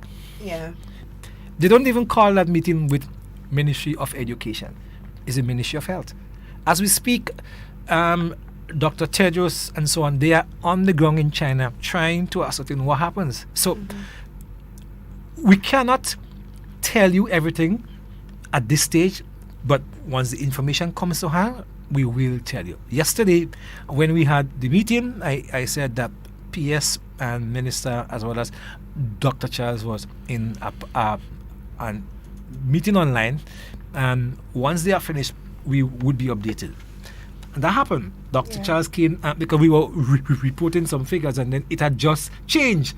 So Dr. Charles came and he gave the updated figures. So it's work in progress, and that's one of the principles of RISCOM, is that we have to be consistent, right? Because the information will change, the way it transmits will change. Of course. So I mean, we have to be on top of it, and we are on top of it. But likewise, if the public does not trust what we're doing, it makes our work more difficult. Of course. And with information changing, it means that at some point, something that was said earlier will contradict something that was said later. And I think it really is, as you said, about trust. We need to trust our health officials, that they know what they're doing and that they're doing their job. Let me give you one quick example. When and we were told that by the WHO RISCOM manager, Dr. Kamahaya. Now she is the person who wrote this book, right? So you see what the mark?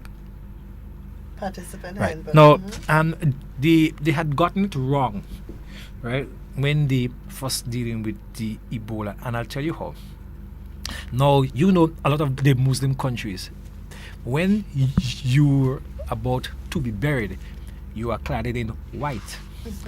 Now, in our part of the world, it's what? It's black. Because black is a symbol of mourning down here. If you go just in Trinidad, when the Muslims are mourning, the Hindus and so on, when they are burying people, and everybody is dressed in white. In white. Now, so they had used the different color bags. Right. Now, in one particular city, the virus spread very quick. You know why? Because the bags that were traditionally used were white. So the children thought that it was okay to mingle with their loved ones. And that's a fact. But you see, Grenadians don't do those kind of in-depth research. And it's basic, it's common understanding. So when they realized that was what was taking place on the ground, they had to go back and recall all those white bags and started using black. Because in that particular place, they know white is a symbol of life and the afterlife, and so people were so these little things, I'm sure many people never knew that. I didn't even know that. Exactly. So this little thing, we are aware of it, so that's why we keep saying trust what we tell you, because John Public would not get that information, but Power would share that with us. WHO would share that with us. Right. So that's just food for thought. Right. Well, I see my mother is here on this live video advertising that she has lemons. Mommy, if you give away all the lemons, what am I going to how am I going to get my vitamin C? But these things are important. We have so many things that we can use here locally. Like you said, our yellows and our orange and pink and greens that we can use to really help build our immune system. Those people accustomed to taking their vitamin C every morning before I leave home, I take my vitamin C, my vitamin D, and my vitamin B12 every morning consistently before I leave my house. Good. So I know that it's important, and of course it's a routine. My children, when I don't remember, they remember for me because they do it as well. And I think that's something that we need to start doing. I know we bash the healthcare system a lot, and maybe it could be more than it is right now, but we need to do a lot more ourselves to keep ourselves healthy so that we don't have a reason to bash the healthcare system. Right. If I'm healthy, I don't need to go to the hospital, so I don't know that, that there's a shortage of this or there's a shortage of that. Hypothetically speaking, people, I'm not saying that there is, but I need to say that because some people just take what you say and go with it. But if we keep ourselves healthy and if we do what we're supposed to do, then a lot of the problems, a lot of the strains that we put on the healthcare system can be avoided, and then we can spend more time building the healthcare system as opposed to dealing with the strains that we ourselves that complain put on it. Absolutely. So that's very, very important. But I mean, there isn't really much left to say unless you guys have any closing remarks, because the people, I guess, they're so happy with the information that they're getting that nobody is flooding the lines today. But do you guys have any closing remarks? Just to reassure the public that the virus, while it is new to us in public health and the world of virology and science, while it is new to us, the novelty of it is what we like, because then again, the research is going to start now continuing as to how to deal with this virus, and I think we're going to get to the bottom of it. But the good news is that the virus and the clinical behavior of the virus is not as bad as people are thinking, and that normal, healthy people will be able to get over it. More than 95% of the people who get sick recover without any complication, and you can protect yourself by avoiding personal space and by ensuring you have good cough etiquette and hand hygiene. Wash with soap and water. Use the alcohol-based hand sanitizers as much as you can. And once you do so, with the clinical behavior of the virus, I believe that, God forbid, if a case or so come in our region, that we will be able to manage it as a public health concern. Okay. And before I move to Mr. Frederick, I want you to just repeat that statistics again so people understand. Not everybody that contracted coronavirus has died as a result of it. Absolutely not. More than 95% of people who get the virus live and they recover without any complications whatsoever. It is the 0.000 something percent that actually dies, and those are people who have other disease conditions and the immune system wasn't able to stand up to the virus. Wonderful. Any closing remarks? I would just like to encourage my Grenadian brothers and sisters out there, to trust what we are telling you. We have the training, we have the expertise. We have done it before, and we can do it again. And just give us the support that we need, and listen to what we are telling you. And we always say at the Ministry of Health that your health is your responsibility, but it is our priority. So wash your hands as often as possible. When you're handling money, before and after using the bathroom, eating, all of those things, touching different surfaces, and please, people, spirits work if you don't have hand sanitizers. Clock Scott will work if you don't have it. No, seriously. So alcohol will work, right? But wash your hands. Cough in your elbows. Use a tissue. Dispose of it properly. Make sure it is fully inside of the bin. Wash your hands. We cannot overemphasize the importance of hand washing. People go out there and shake hands. I am not saying do not shake hands. What I'm saying is, remember, before you touch your face, before you touch your nose, your mouth, your eyes and eat and handle food and so forth. It is the proper thing to do. Wash your hands. Okay. I have a question though. I wonder if you're the right person to ask that question, but I'll ask it anyway. Is the Ministry of Health, we understand the situation in Grenada where there are a lot of our children, a lot of our families who really do not have the means by which they can access hand sanitizers and all of these things. Would the Ministry of Health be able to help in that department? Hand sanitizer is not an absolute necessity. It is just a convenience for persons who have to manage lots of people, like tellers, people at immigration. But under normal circumstances, if you are a person who is not, your job doesn't require you to mingle and contact multiple persons during the course of the day, there is really no reason for hand sanitizer. Okay, just wash your hands. That's Wash it. Just be clean. And would you recommend, as a physician, would you recommend that persons use those, those disposable towelettes as opposed to a rag or something like that?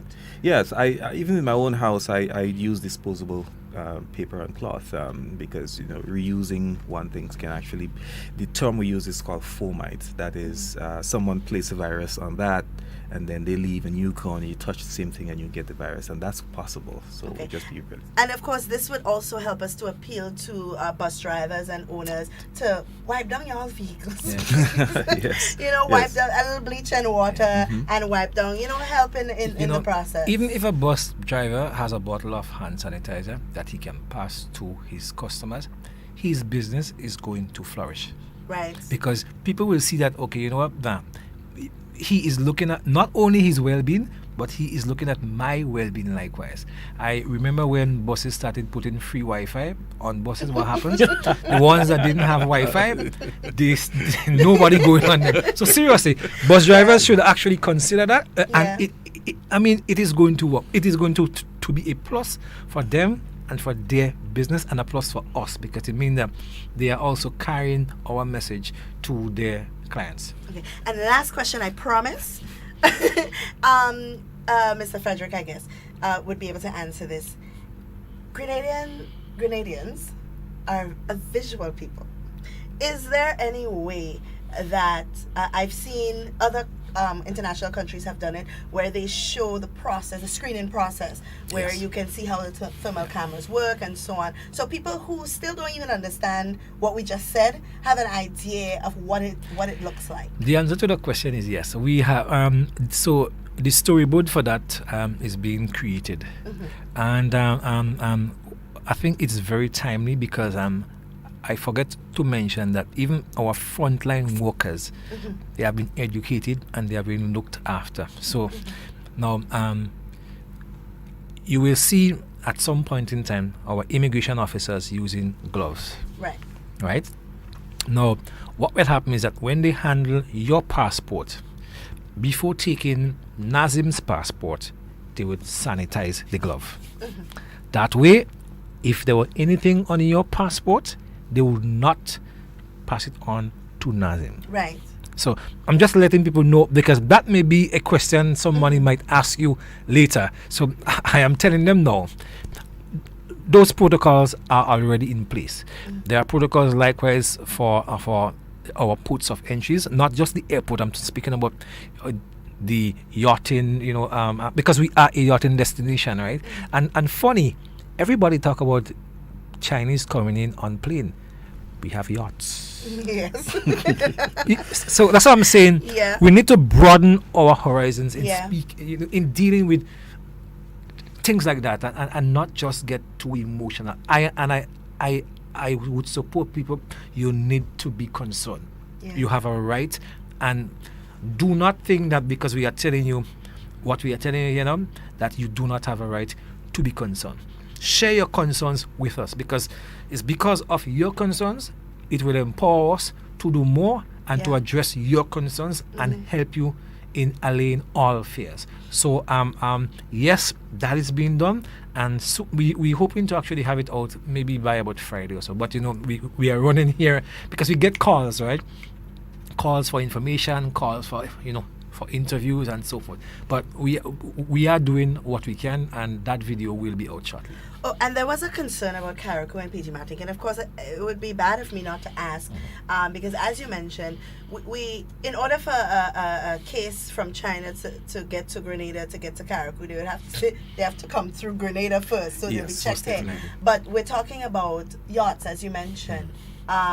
We do have people on yachts going to Carriacou and so on.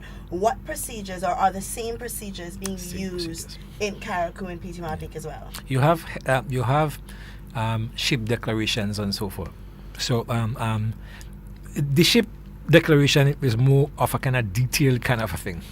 So it's still not the cruise industry, they have what we would call a more rigorous system. Right. Yeah. Plenty checks and balances. And that's why I said when the ministry took and unfortunately it was a good decision we took back in around 2009 thereabout, because when that ship went Barbados, everyone on board was infected. Wow. So it says here, you may not understand why we are doing what we are doing, but we are doing it for your benefit. Absolutely. Absolutely. Well, it really has been a pleasure speaking with you guys. I think it has been, and not just me, but the callers and the comments, a very informative session. I have learned a lot, and I'm sure that everybody else has learned a lot as a result of this. I'm hoping that the message reaches as many people as possible so that we all get a better understanding. And just the same way that you've been sharing that 250 passengers come from China, or that the government of Grenada not doing anything for the Chinese students, in that same way, we are asking you to share this program so that other people have an idea as to what is happening, and so other people are educated. I have it via WhatsApp. I have shared it with all my contacts. When it comes to your phone, don't keep it to yourself. Share it with everybody else. This is not me asking for you to share it so I can get coverage, or asking for you to share it so our ratings go up. No, this is an appeal for you to share it so that everybody can be educated on what is happening, because we all need to be educated. So thank you so much, guys. Yes. I see my technician laughing hell hard in the back there. Hell hard. If you see what he's laughing at. But it's a pleasure having you guys. It's really been an informative session. We're going to take a short break, and then we will be back with some more information for you as it relates to the recent events. Thank you so much for listening. Thank you again.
The Royal Grenada Police Force recognizes and honors service and conduct at first investiture ceremony. We'll have details to this story and more in the national report.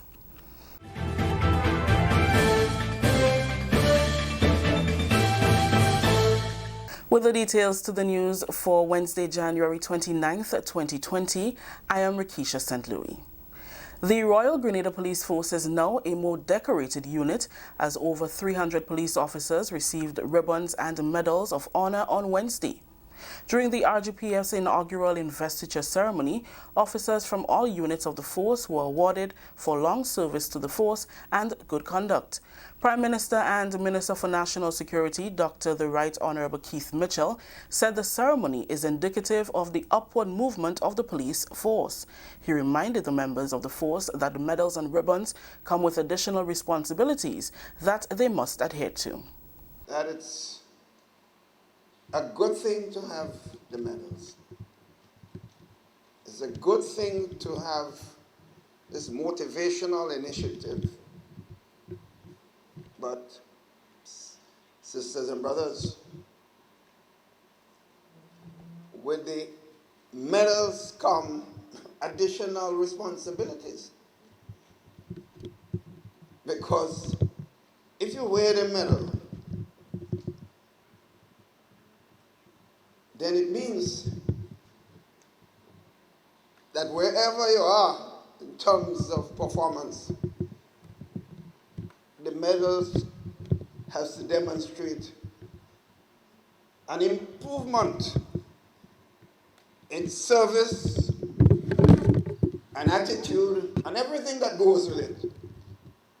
Because colleagues, we must know that in life, we must never be settled with where we are. Acting Commissioner of Police Edwin Martin commended the officers for their service and due diligence to the country. He said the medals are cabinet approved and must be worn with pride. This makes us decorated officers, which comes with great responsibility.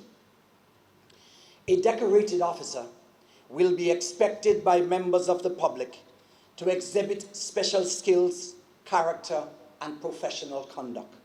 Please, do not disappoint those expectations. And by your conduct, I urge you that from this day forth, if you have not done before, to demonstrate the level of discipline, attitude, and professionalism that will lift the bar to our next investiture program or ceremony next year. The ribbons must be worn with the routine uniform, and both ribbons and medals must be worn on the ceremonial dress and number 2s. The Enterprise Business Development component of the Climate Smart Agriculture and Rural Enterprise Program (CIAP) is now a reality. It was launched on Wednesday by the government and the GIDC and will commence with training for 50 young people between the ages of 16 to 35. The month-long training will focus on remedial education. CEO of GIDC, Ronald Theodore, says the objective is that 500 individuals will be equipped with the skills and knowledge to start their own business. At the end of the program, you will be equipped with essential knowledge in information communication technology, remedial math, remedial English, entrepreneurial skills development, grant proposal writing, and life skills. The ultimate goal is to furnish you with all the necessary tools and assets to be successful entrepreneurs. I wish you every success in this training program. CIAP's project manager, Byron Campbell, encouraged the participants to focus on the prize at the end of the training when they can contribute towards the reduction of unemployment and poverty. See it as a process. It's not just a training here, but the end result is to ensure that you can operate a successful small business. Successful business calls for work. It calls for dedicating your energy, your time, letting your friends, your family know what you're engaged in if you're going to be successful. Business grant financing is available for individuals and groups. The grant financing will allow you to fully implement your business idea. Firstly, to test it, to determine whether or not it is something that is feasible, because we do not want to, provide financing for small businesses that at the end of the day would not be sustainable. So you have to test and determine whether or not this venture would be one that is lucrative and there is a market for what you're offering. After that, you will be able to fully implement your business by receiving the business grant financing. So we have the first push, which will allow you to test your idea, and thereafter the business grant financing. For the first push, we have financing of up to For groups, $2,688, and of course for individuals, and for groups we have up to $6,000 for persons to access. That was Project Coordinator Shivlin Noel. The second training session will be held at the training facility at Simone Industrial Park. Continuing with the news, the Parliamentary Elections Office says it is clear there is no need for any amendments to facilitate the replacement of voter identification cards, which will all expire on January 31st, 2020. This decision comes following detailed examination of the Representation of the People Act. In a press release dated January 28th, the Parliamentary Elections Office said it has been legally advised that the Act does not stipulate that voter identification cards will expire on any given date. Therefore, expiration dates are a matter for administration of the voter identification card system. As a result, the office has decided to proceed with the process of replacement of expired cards in keeping with the intent of the Act. Replacement of expired voter identification cards commences on Monday, 3rd February 2020 at the respective parliamentary elections offices between 9 a.m. to 5 p.m. Monday through Friday. Lunch hour is 1 p.m. to 2 p.m. A registered elector is required to present his or her expired card, birth certificate or valid passport when making such an application. Thereafter, the applicant is expected to 1. Have his or her photograph taken, have his or her fingerprint scanned, renew his or her signature. The office assures the public that all expired cards would be replaced at no cost to the applicant, and the office encourages applicants with changes in their registration information to use this opportunity to update the information at no cost. The Parliamentary Elections Office further advises that the voter registration process continues for all eligible persons. This is the National Report. More news after the break. Big Parish, it's your turn on Saturday, February 1st to showcase your true patriotism as the St. Andrew Development Organization, in collaboration with the National Celebrations Committee, presents the 46th Independence Anniversary Cultural Extravaganza 2020. The action begins at 6 p.m. with the Flambeau March from the Old Church through the streets of Grenville. Then from 7 p.m. sharp, we move stateside at the Grenville Bus Terminal, where the best of Grenada will be on show, from Calypsonians to soca artists, dance troops, cultural groups, and much, much more. Celebrating 46 under the theme, as we prepare for the future through empowerment, growth, and long-term sustainable development. It's the 46th Independence Anniversary Cultural Extravaganza, Saturday, February 1st, Grenville Bus Terminal. Welcome back. Grenada is poised for significant growth following a stellar tourism performance in 2019. The announcement was made on Tuesday by the Grenada Tourism Authority during a performance review press conference. Following its record-breaking 500,000 total visitor arrival in 2018, the island maintained its growth in 2019. Preliminary data shows visitor arrivals at 525,453. Stayover visitor arrivals accounted for 162,902, a 1% increase over 2018's 160,970 arrivals. Cruise arrivals accounted for 337,940 visitors. Royal Caribbean Cruise Line will increase its 2019 call from 19 to 29 in 2020, with Carnival Cruises planning 12 new calls throughout 2021. GTA's CEO Patricia Ma said growth will be unavoidable this year, with new hotels and cruise calls for the year ahead. The Rex Grenadian has been closed since May of 2018, which is one of our largest hotels on island. And despite it being closed, we ended up 2019 with a 1% growth over 2018 in our visitor arrivals. Yeah, so that speaks for the destination's growth, the destination's potential, and of course that high demand with intrepid travelers. So moving on to the share of market, I think this is very interesting for us in Grenada, Carriacou and Petit Martinique to understand where our visitors are coming from. In actual fact, the United States of America accounts for 47% of our market share. 47% of the pie, the market share pie, come from the United States of America in 2019. So it's growing. And our second largest source market is indeed the Caribbean. Ma said Grenada will continue to market the destination and dialogue with tourism partners to add value to the tourism package and attract more visitors. We are very happy to share.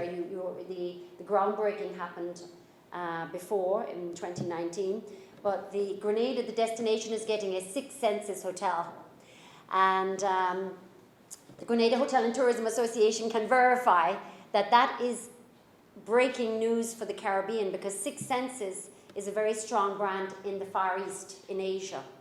And we are the first destination in the Caribbean to get a Six Senses brand hotel. We're going to get it in the beautiful parish of St. David's in La Sagesse, and it will have 100 upscale rooms, so it'll be a high-end property.